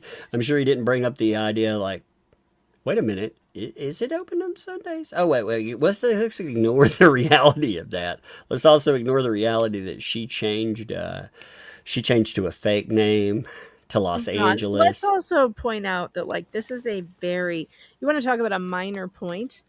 this is a minor, but you could remove this thing from the order about Planned Parenthood being open or whatever, and it wouldn't change a damn thing. The other evidence is so overwhelming, and this is the only thing he could come up with, that Judge Mata may have somehow seen that Planned Parenthood was closed on Sundays on his blog. He noted the blog, by the way, where he was posting about Judge Mata's father. Is he she's allowed to read that? She is not precluded from reading the internet or news sources or watching television about the very case that she is trying. She's not precluded from that. She's a judge. She's not a jury member. The judge can read the news. The thing the judge isn't supposed to do is like base their ruling on something that they learned in the news or whatever. That doesn't mean they can't read it. And he basically invited her to read it by posting about her on his blog. He was dumping court files he wasn't supposed to. Yeah, he violated her order. Oh my Jeez. He's like, but as limited as my online involvement in this case has been. Oh, come on. Shit. Oh my God. Is he high? What are you smoking and where can I get some, Gingras? It's like, as noted above, during the course of my involvement in this matter, from reality. I have published a small number of comments, approximately 15 posts regarding this. 15 freaking posts that are like, does that include the comments in the comments section where he's fighting with every rando on earth? He's just like on my website, yeah, you know, and then he fought on Twitter about shit. he wrote novellas every time. A small number of comments.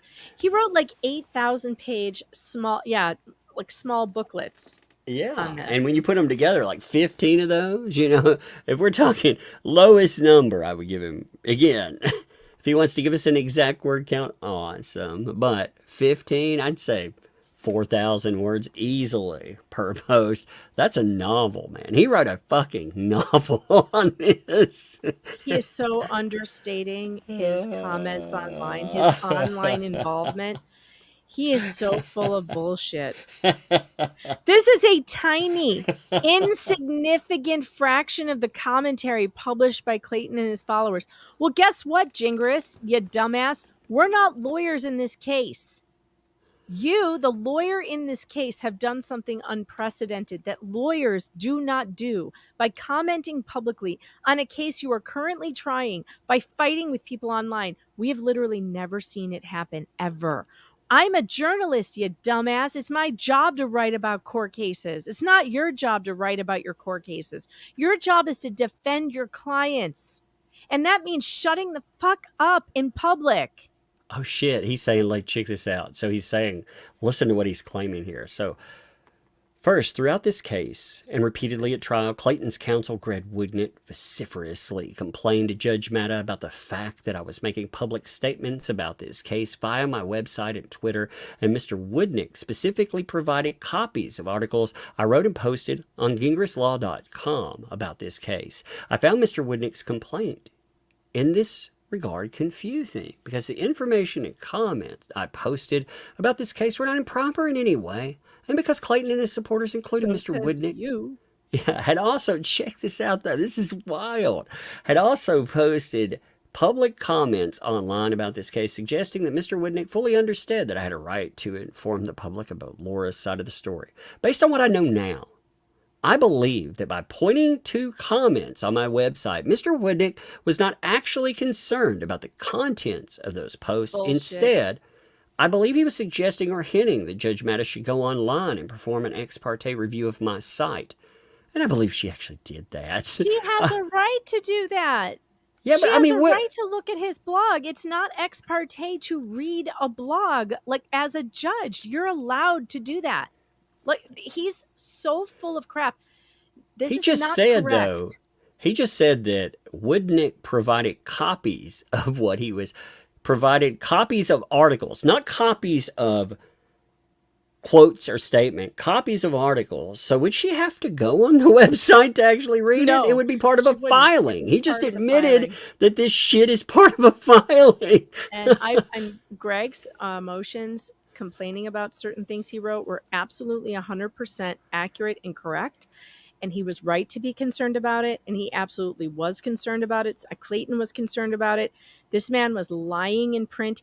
The reason why Mike Maricini's laptop even got looked at by an expert was because of the lies this man told on that blog and the defamation that he engaged in against Mike Maricini. I've run out of oxygen. I'm talking. You're like, oh my God, Like, it's stolen the breath from my lungs. My God, this man, there's no level low enough for him. The gutter's not low enough. By the way, I have really good news. I want to pop in here real quick and share with you guys. This is breaking news, by the way. I'm going to share my screen here, Tug, because you guys got to see this. Okay, I'm ready. Dave Neal started a fundraiser for the little boy whose twin died in the Vanishing Twin actual sonogram, the one whose mother, Laura Owens, stole the sonogram for. He started a fundraiser for her little boy who's turning either 9 or 10 this summer to throw him an awesome birthday party. And look at this. It's exceeded the goal by almost $1,000. The goal was awesome. $2,500. It's up to $3,300. How cool is this? That's for all awesome. the bad things that have happened, this is we turned it into something great. That the woman whose sonogram was stolen by Laura Owens, whose tragic story was stolen and used to manipulate Greg Gillespie, that woman's son is now going to get the birthday of she could take him to Disney World on this. He's turning 9. That's right. 9th birthday. He's turning 9. And so this is the surviving twin of that tragic story. And it's just so cool that this happened. So thanks to all of you who gave to this. It is still ongoing. If you guys want to pitch in a couple of bucks, I'll post it in the chat for you. You can go do that. Yeah. But it's so cool. It's so cool. And this is the kind of stuff that Dave does. What a monster. Raising money for little 9-year-old boys to have cool birthdays. What's insane about that is, you think about the reason why that exists. Oh, it's because someone stole that and actually put the family through this horrible yet again. They go out and re-victimize someone. But hey, yeah, putting her through putting the whole family through the trauma all over again 9 years after the fact, it's so bad. It's best cult ever. Absolutely, Ray. Best cult ever. What kind of cult do you know raises money for little kids who got screwed over by Laura Owens? So he's saying the only thing this could have come from is this one post, right? that he put on his website. Oh, Jesus. Yeah, because look, it's not a brand new item. It's from let's see. Okay. Huh. That's fascinating. If you didn't want the judge to read your blog, why would you write it? Yeah, why would you do all this? Of course, he did. Maybe that was his plan. Maybe he hoped that in the filings he could whine and complain about it later. Let me see. Let me look at something real quick. I'm gonna check something before I pull it up here. Okay. Okay. Oh yeah, there's that email. Fuck yes. I feel like we might have seen it, but maybe not. I don't remember it. I remember him complaining about it, but I don't remember the email itself. I remember him talking about it in his blog. There is another thing on the docket today. The China Doll affidavit did post. I don't have it yet. I don't have the PDF yet, but it is there. That'll be something to review tomorrow. Yeah, for Clayton's fees. Oh, here it is. Yeah. Dear Judge Matta's Division, I'm writing to raise a potentially urgent issue that has come to my attention. In short, Miss Owens Nothing he writes informs is me- short. In No, short. it's like a page and a half, and it's pretty It's pretty meaty. In short, Miss Owens informs me that various individuals have recently posted claims on social media which, if true, may warrant a change of judge for cause pursuant to Family Law Rule 6.1. Before pursuing this further, I want to bring this to the court's attention and request a response from Judge Matta directly to verify whether the allegations are true. So he's demanding ex parte, like you said, communicate. He's doing, and he's demanding ex parte communication. You're going to have to respond to me He's directly, threatening the judge. Mm-hmm. That's Same thing he does crazy. in all his emails. When he threatened Greg Woodnick, he threatened Isabel Ranney. He threatens people. He threatened me. Print anything like that, and you'll be coming to Arizona to answer for it in front of a judge. And this is not a threat; it's a promise. This is this guy. This is who he is. He is a psycho. That's amazing. He's a psycho though. with a law license, and he shouldn't have it because he degrades the very profession of law. This guy. That's how I feel I've seen about some it. sleazy ass lawyers. Oh God, he's a sleaze. Sleazy doesn't even begin to describe the kind of scum this guy is. So Miss He's lower than Owens pond says scum. that something happened, therefore. It's crazy. I mean, it's just, Miss Owens said this. In short, Miss Owens has informed me of the following. 1, Judge Matta's father was personally present at the trial, held in this matter on Monday, June the 10th. 2, after the trial, several individuals, supporters of Mr. Echard, claim to have discussed the case with Judge Matta's father. And 3, according to these individuals, Judge Matta's father claimed that Judge shared information with him about the case and made We find out comments. after this, it was one individual that claimed this. Not individuals or supporters, plural. One person. So nuts. And then 2 other people who just repeated it that he might have been in the courtroom. So this is a lie, all of this. Well, and this isn't filed. This is just some random email that's thrown in there just to try to, again, bully and threaten, indicating Judge Matta's intent to make adverse rulings against Miss Owens before trial. Obviously, these allegations are true. They raise extremely serious questions. However, I'm fully aware that similar claims have recently been posted on social media and other related cases, and those claims were later shown to be false. Huh. Which ones are those? Yeah, I'm curious which ones, somebody noted that about. Yeah, interesting. In this issue, Miss Owens has reason to believe the allegations regarding Judge Matta's father are true. So, in this instance, everyone that she said is a liar, that person, they're telling the truth. Anything that's covered is true. That's amazing, isn't it? You suddenly became truth tellers. Suddenly we're truth tellers, but she says we lie about everything else. That we've lied about this case, we've lied about her, blah, blah, blah. But in this case, it's true because it benefits her. That's all. She obtained a video of at least one person making these claims, and that person That's because there only was one person making the claims. That's because at least one person. That's because there only was one. Before proceeding, as unusual as this may be, I'm respectfully asking Judge Matta to respond directly and explain whether the allegations are true. As I mentioned in the court last week, I'm currently in Europe on a family vacation. We are currently on a cruise ship, the Norwegian Getaway, anchored All in right, somebody Cannes, needs France. to do a movie poster of of Gingris's European vacation wearing those shorts, his wife's shorts. That would be amazing. We need a movie poster from the Griswold's family vacation, the European vacation, but we need Gingras on it instead. Get on that, chat. Oh my God. How short can the shorts get? As we are leaving this evening for Florence, Italy, and we'll be on the ship until early next week when it docks in Athens. We have extremely limited phone internet while the ship is at sea. Currently, as of May, June 17th, we are plus 9 hours ahead of Arizona time. That will increase as we move further east. Again, I fully understand the unusual nature of this message. Yeah, it's not just the demand, it's just the way that this is presented, period, is very unusual. People don't typically go and make threats at a judge and on top of that, do it this way. And it's I think that actually signals he knows this is improper. Yep.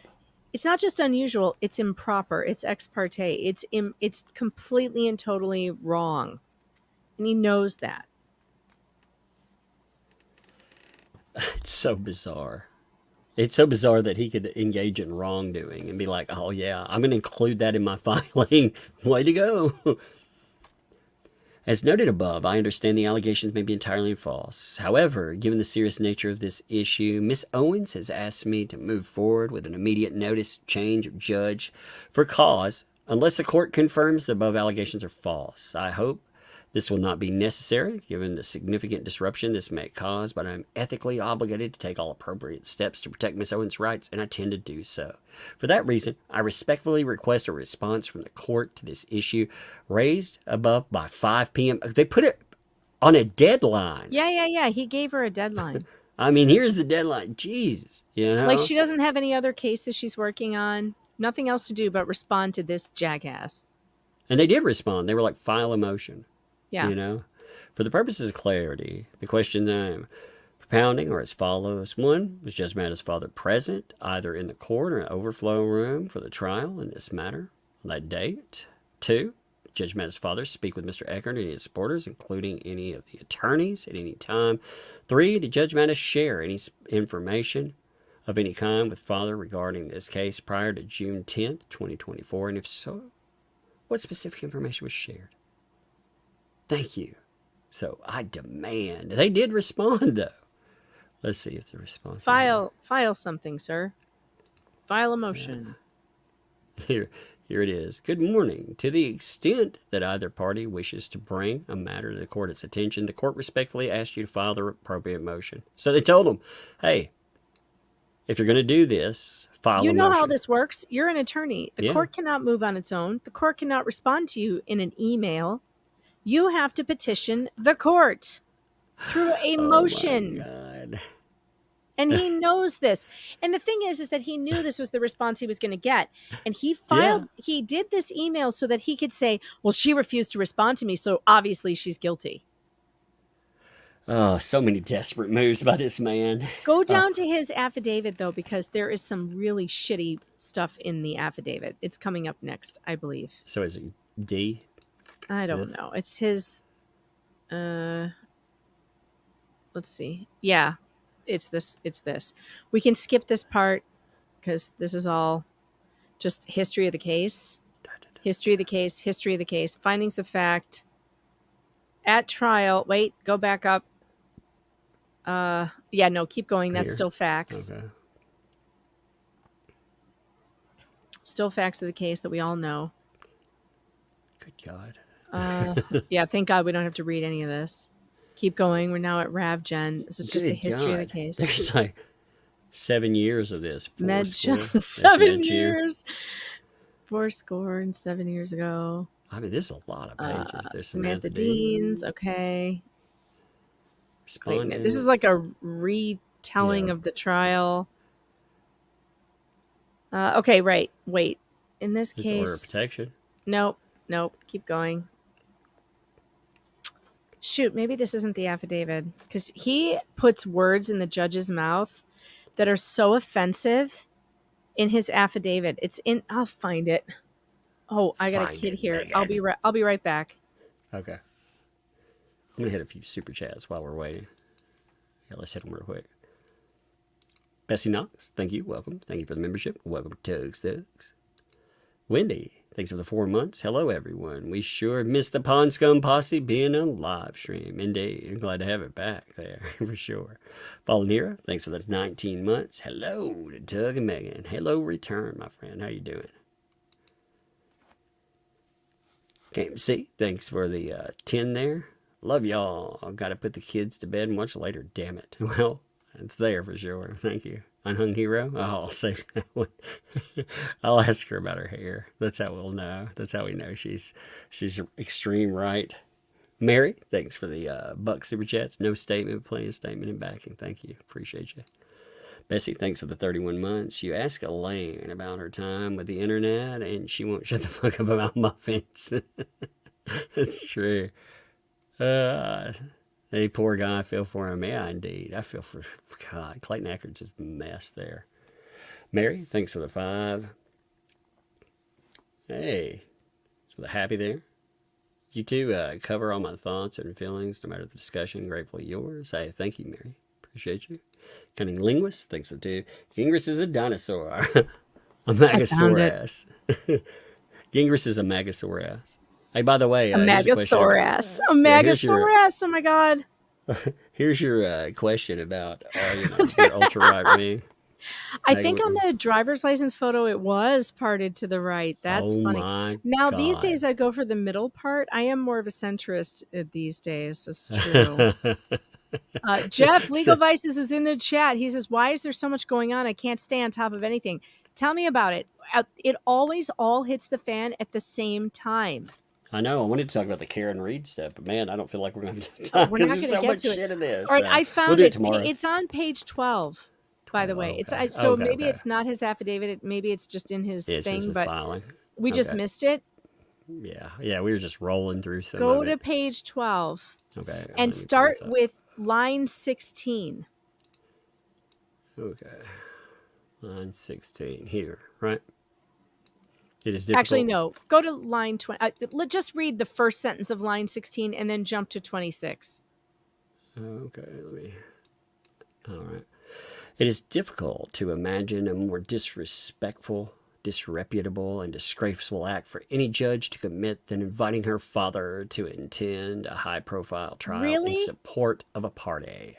It's more disrespectful and disreputable than to deny the defendant her acquittal. Is it more disrespectful and disreputable than that? Because I just watched a judge deny Karen Reed her acquittal on 2 of the 3 charges because she refused to poll the jury and subjected to this woman to double jeopardy. She's going to be tried again on the same crime again because that judge is so corrupt and so disrespectful and disreputable and disgraceful that she denied the defendant her jury acquittal. I think it is. I can't imagine a more disrespectful or disreputable attorney who could actually say that inviting one's father is worse than that. Like, give me a break, Gingras. Okay, go down to line 26 now and read there because it gets so cringe. This shameful conduct not only violated Laura's rights, it raises serious questions regarding Judge Matta's fitness as a judge of the Superior Court. Holy shit. Any reasonable, objective observer in Laura's position would be justified in wondering, was my case fairly decided based upon the evidence, or was Judge Matta simply trying to impress her father? Look at me, Daddy. I'm a real judge now. Just watch me destroy a young woman's life because the other party was on The Bachelor. Hee hee. Holy shit. Oh, bring your toothbrush, David. Bring your toothbrush next time you show up in Maricopa County Court. Oh my God. All right, man. I've never read anything like this ever in my life. Ever in my life have I ever read anything by an attorney going after a judge like this. Look at me, Daddy. I'm a real judge now. Just watch me destroy a young woman's life because the other party was on The Bachelor. Hee hee. Hee hee. So crazy. Hashtag hee hee.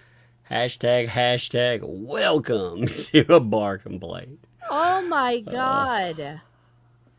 My God, I can't believe he put that in writing. Oh my. I know. Damn. I know. It's What a so, clown. It's so bad. Well, he's taking this targeting of the judge to another level. I've never seen anything like that ever. Ever. And by the way, I mean, this is going to her boss, by the way. This is going to go to the chief judge. And he thinks he's going to get a new trial. If the chief judge finds that there was some misconduct, he thinks he's getting a new trial. But I have news for him. It's actually not what's going to happen. The worst that could happen is if she gets kicked off this case, the case continues right where it sits, which means there'll just be a different judge deciding how much sanction she's going to pay. He would have to appeal this to the appellate court because you can't do a lateral appeal, right? He's asking this other judge to like remand it back for a new trial. She can't do that. The chief judge in this case she might be able to remove the judge for cause, but that does not kick it back to a new trial. They start from where they left off. That's it. Oh my God. The judge, there's still stuff that the judge will be commenting on. And can you imagine the judge reading this and not getting kicked off a trial? I mean, I don't think there's any chance that Judge Mata is going to get kicked off the trial. No way. But can No you way. imagine? Can you imagine motivating a judge? Well, I mean, he's insulting not just Judge Mata, really. He's insulting the entire judiciary of Maricopa County by doing this. Targeted her personally. Personally. Her family, Yeah. though. Her family. And put words in her mouth that she never said. Like, he doesn't even know. He hasn't even verified if her father was even there. This could all be a troll, and he doesn't even, and he's doing this. I'm flabbergasted by this guy's balls. If we want to start throwing out the Jewish terms, this guy's got chutzpah, man. He has got chutzpah. It is beyond offensive. Oy vey. What would I Oy vey. expect from an anti-Semite like him? You know, allegedly. I mean, Who that's how I uses understand. anti-Semitic terms like cockroaches. Yeah, You know, how dare he use those slurs? I know that he may not have known this, but I have Jewish heritage, which means that he just made that anti-Semitic remark about a Jewish person or someone with Jewish heritage. Because my family comes from Germany on one side, and they were Jews from Germany. So I'm not Jewish, I'm Catholic, but I have Jewish heritage. So does that mean he's been anti-Semitic towards me? And I have every right then, just the same as Laura does, to say he's anti-Semitic then because he called me a cockroach, and he should know that that's what the Yahtzees did, right? Right? He should have recognized it right from go. He should have recognized it. And you know what? Just because I don't identify as Jewish, and just because I've never told anybody that I was Jewish, and I celebrate Christmas and I'm a Catholic, that doesn't mean he shouldn't have known that. That's what Laura's trying to say. No. See, that's why you adopted Megan Fox, because you and your family have gone through so much persecution that you adopted the last name Fox. That's it, online, because you were afraid of people you're afraid Fox of is actually bigots like David Gingras. Can be a Jewish last name too. Fox can actually be a Jewish last name. It isn't in my case; it's English, but Fox is also a Jewish last name. I swear, man. You know, those ultra right-wing freaking people like David Gingras. Holy shit.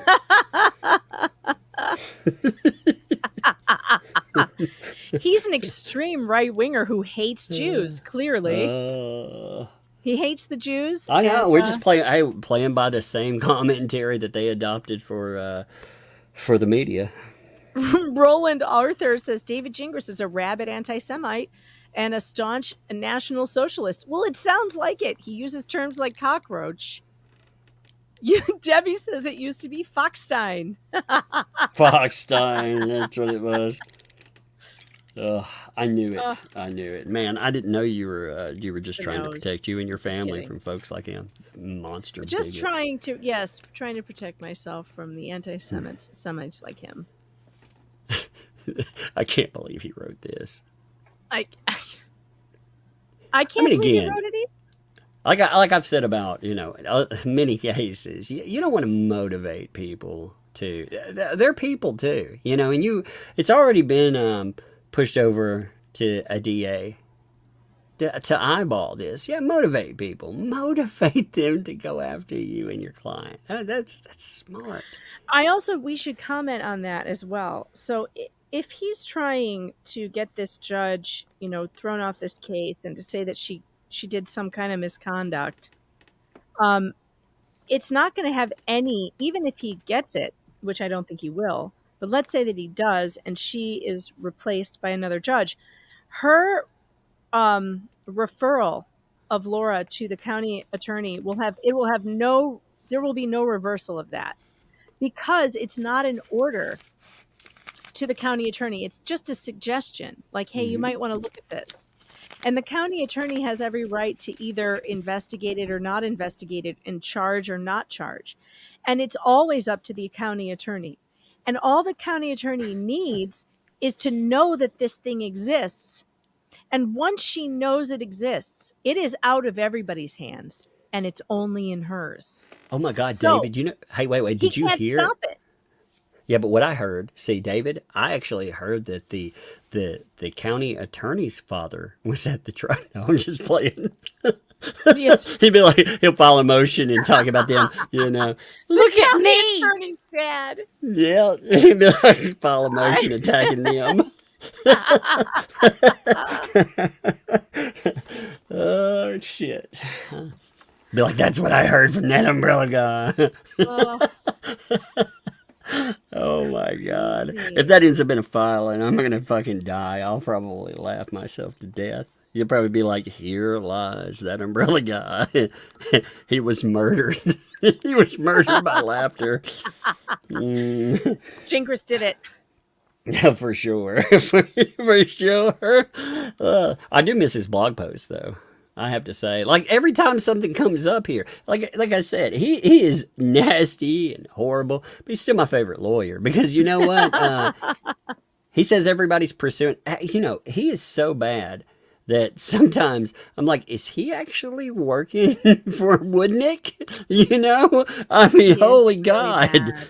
I mean, it's that bad. I'm like, this guy's a troll, right? This isn't really her This isn't lawyer. real, right? This guy cannot be real. That motherfucker back there is not real. It reminds me of, you know, on Twitter, you go on there and there's like fake Elons and fake AOCs and all this. And, you know, you laugh about the stupid comments some of them make, you know. I'm like, this guy, he's pretending to be Laura Owens' lawyer, right? This can't be real. Yeah, I guess it was. You know, if that's a troll, he took it all the way to the courtroom. Bravo to the most committed troll I've ever seen. Yeah, it's incredible. He's incredible. He's attacked, though, everybody that has been associated with this case. Everybody. I mean, he didn't stop at just Clayton and Clayton's lawyer. You know, he has to go after other people that are associated with the law firm. He has to go after a judge. He has to go after anybody that covers it that he doesn't like. He goes after folks on Twitter. I mean, it's fucking crazy. Just random ass people out there. All right, look at this too. Okay, so here's something. Share my screen. Okay, give me a second. Because look at this part. We didn't get to this, and this is another allegation that is crazy. This matter proceeded to a bench trial before Judge Mata on June 10th. Prior to trial, I learned that Dave Neal and Megan Fox, among other JFC supporters, were planning to attend the trial in support of Clayton. And it is my personal belief that courts are publicly funded forum. Trials and legal proceedings belong to the public. Yeah, no shit. Yeah. And should always remain open to the public. I further believe as a matter of law that members of the public have a near absolute right to observe and report on events which take place in court. So I viewed the public interest in attending and observing the trial as a good thing. It is a good thing. However, when I arrived at court on the morning of trial, I was surprised to see dozens, if not hundreds, of people waiting to watch the trial. Oh my God, Tug, do you know the GIF? There are dozens of us. Dozens. There are dozens. Oh my God. What's after dozens? Not hundreds. Dozensers.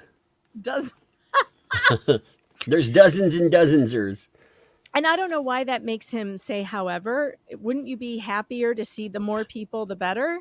Right? Yeah, he's like, oh man, I firmly believe. What does the public mean exactly then? Are you saying the public is like one person? 5 people? Right. You How know? many people so you got there and you saw dozens, if not hundreds, and there weren't hundreds. There were maybe 100. Okay, like 100, maybe a little less. Waiting to watch the trial. Like how many, where's the cutoff where it's worrisome to you? Like this is, but then this part is very interesting. Before trial began, Judge Mata spoke to counsel in her chambers, and I was wondering about this little meeting, and informed us that she had created an overflow room, which was very nice of her, for at least 50 observers to watch the trial, and the seating in the courtroom itself was packed with spectators. False. It was not packed. You There can was actually only- see that. So give me a second. I got to find It was this not thing. packed. I will tell you exactly who was in the courtroom.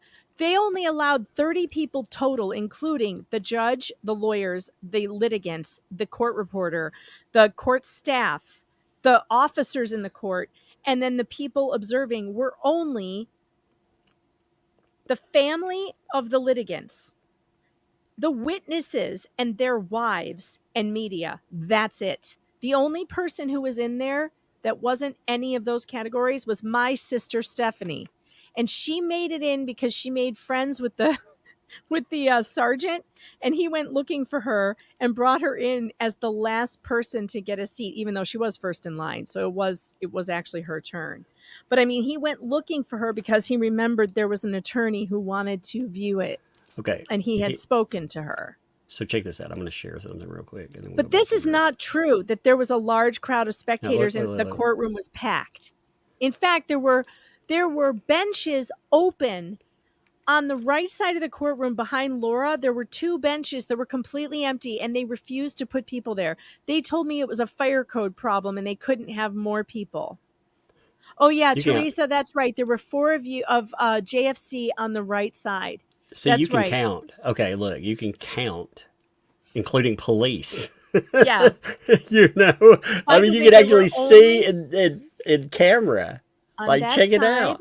There were only 4 people on that side behind Gingras. Besides the police officers, there were only 4 people, and the rest of those those benches were empty. On the other side was packed, but it was all media, family, witnesses, and see. their families. Give me a second. I think That's we can it. see that. So we could see that side too. Give me 1 minute, and I'll pull that side up.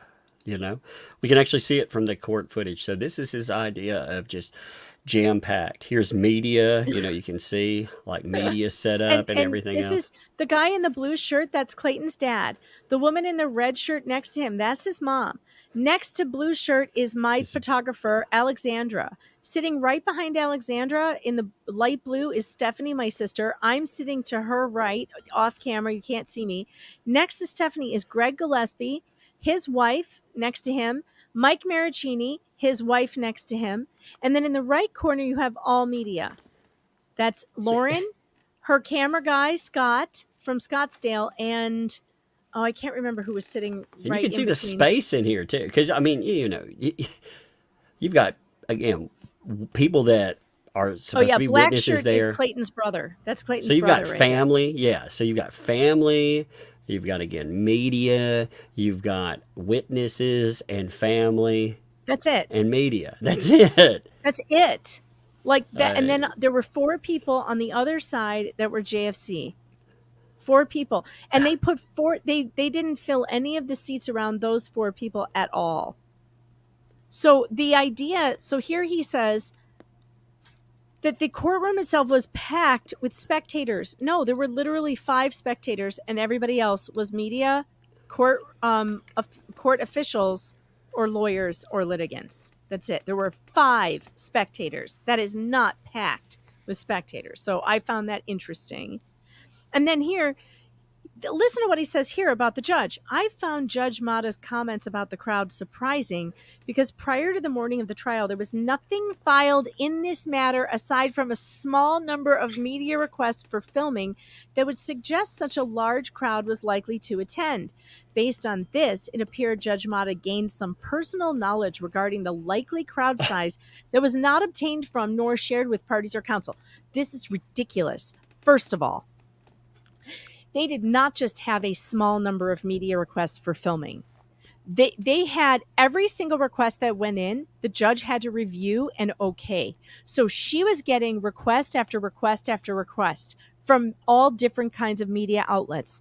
I can count for sure they got one from me, one from Brad, one from Lauren, one from from Recovery Addict. Actually, they got several from Recovery Addict.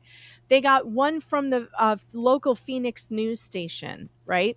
The previous hearing had already been reported on by the local Phoenix reporter who was in the room and who also published footage. So the judge had prior knowledge at the February hearing that the media was covering this. And then she got all these requests for more media coverage that she had not gotten before. What she did was completely reasonable. She expected there to be a public showing based on the media requests that she got. Because between the status hearing and the trial, she only had one media request at the status hearing. She got at least 5, and I don't know about the rest, at least 5 at this one. So what does that tell you? That means that interest is growing, that the national news is starting to pick it up, and she just assumed there was going to be a need for more room, and she was right. Not just that. Okay, his statement about the "look at me, daddy," the last part of that, just destroying It's so a young woman's life misogynistic. because the other party was on The Bachelor, right there. You know, what's The Bachelor? How many people watch The Bachelor? How many That's people an would be informed of ABC that? TV show, for God's sake. You don't Yeah. think that it's reasonable for the judge to think that The Bachelor on trial day might attract a crowd? It's a Like, celebrity this trial. is so stupid. It's a celebrity trial. Absolutely. A celebrity trial. So this part is really absurd. It is absurd. He knows it's absurd, though. That's the thing. He knows because in other statements, he's talked about this being a freaking celebrity trial. He's used those statements before, so he knows what he's doing here. He's trying to take any shot at all. Ugh. It's so such a bad. messed up. It's so bad. And I just, thinking about the way that Gingras has treated the women involved in this, including myself and Judge Mata, I'm not joking anymore when I say I think this guy does not like women very much. Because the characterization of the judge's voice inside David Gingras's head with that misogynistic tee-hee at the end, is that how women sound to you, David? That's how women are to you? That, like, we're just silly gigglers? Yes, spoken like a real quote-unquote YouTuber, quote-unquote journalist. Right, Megan? Yeah. Like, what the hell, man? Oh, no. I think I'm getting sick. So my husband on the way home, I just sneezed again. Luckily, I hit the cough button in time. But my husband on the way home from Disney World, he got super sick. And I think it was something COVID-like, and he had a fever for 2 days. And it's starting. I feel it. No, it's probably you're just allergic to all this bullshit. That's what it is. You go read a court filing that doesn't sound insane, and you'll be all better. Take it from Dr. Tug. I don't know. I'm getting an itchy throat, and I'm sneezing, and all of a sudden I've got stuff dripping down the back of my throat. That's what she said.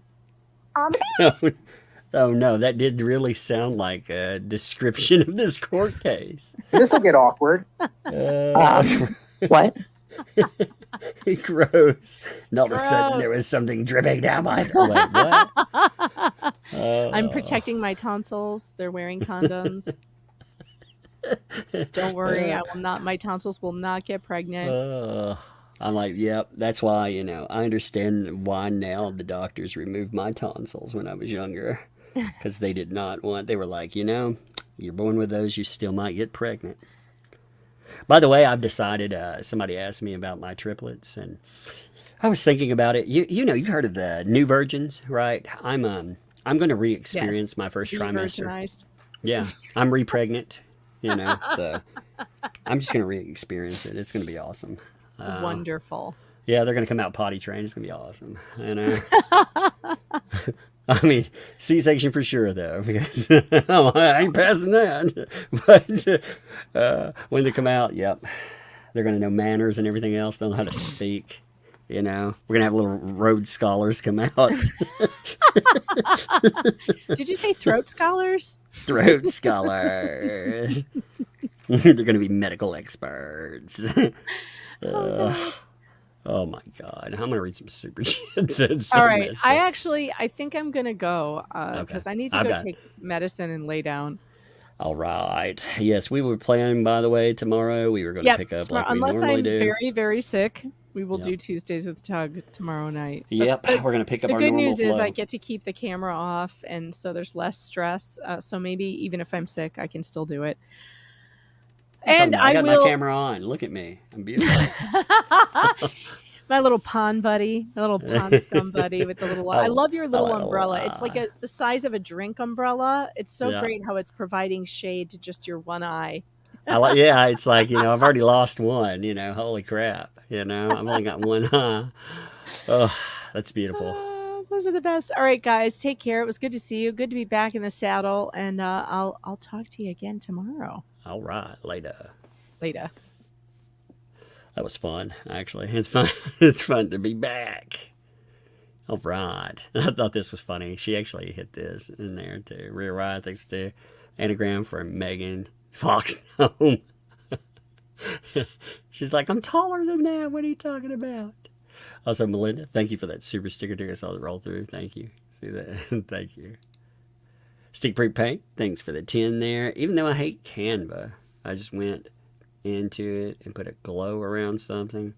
The competitive rates. Also, Tug Lug has something currently passing through Chattanooga. I saw the message with that. Thank you. I'm looking forward to it. Yeah, that'd be cool because she loves that stuff, man. Appreciate y'all too, for sure.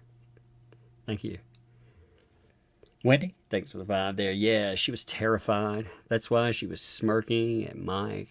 Greg, be please. Exactly. I mean, all that smirk.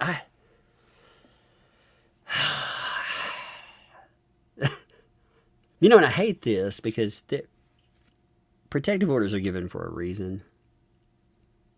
And there are many people that would fall in. They'd absolutely be terrified of somebody. But this person is gamed, and they know they're gaming. They know it. They are going, they attack. I'll probably go through the entire filing with you folks. That way you can see like what all's there. It's about 30 pages. We hit some high points, but there's a lot of, I'm sure there's other stuff that's buried in there. It was just a shocker. I was like, this is a bombshell and a half because he's going after the judge with these crazy, not just claims, but again, he did the same thing that he did to Clayton Echard, when he was narrating. And it's wild because again, disrespect shown to a judge in there. It's going to be shown to higher ups as well. Yeah, that's a good way to burn those bridges there. Merchants Row 202. Thanks for the 10 there. Facts. Judge didn't have to rule while Gingrich was gone. She knew we need to be back. Her fast ruling was a big FU to him. Experienced court employee here. It's funny what he's trying to say, though. He's trying to say that it wasn't, this was clearly determined. They were disrespectful to everybody. Basically, she was up on this case. She knew everything that happened in this case. I mean, she knew. You can tell from her commentary. And part of that motivation is going to be not just because of Gingrich, but also because of Laura. She said in her court statements that she felt she could ignore that Planned Parenthood subpoena. She was allowed to do that because her anonymity came before a court order. I mean, you imagine. But we're just going to play that off. Sue Scott, thanks for the 5. What in the pond scum does any of this have to do with removing Judge Matta? So much of that when you look at it. Well, he's making inference through all of these statements. Like he's saying, I know that this thing that happened actually means X or it actually means Y.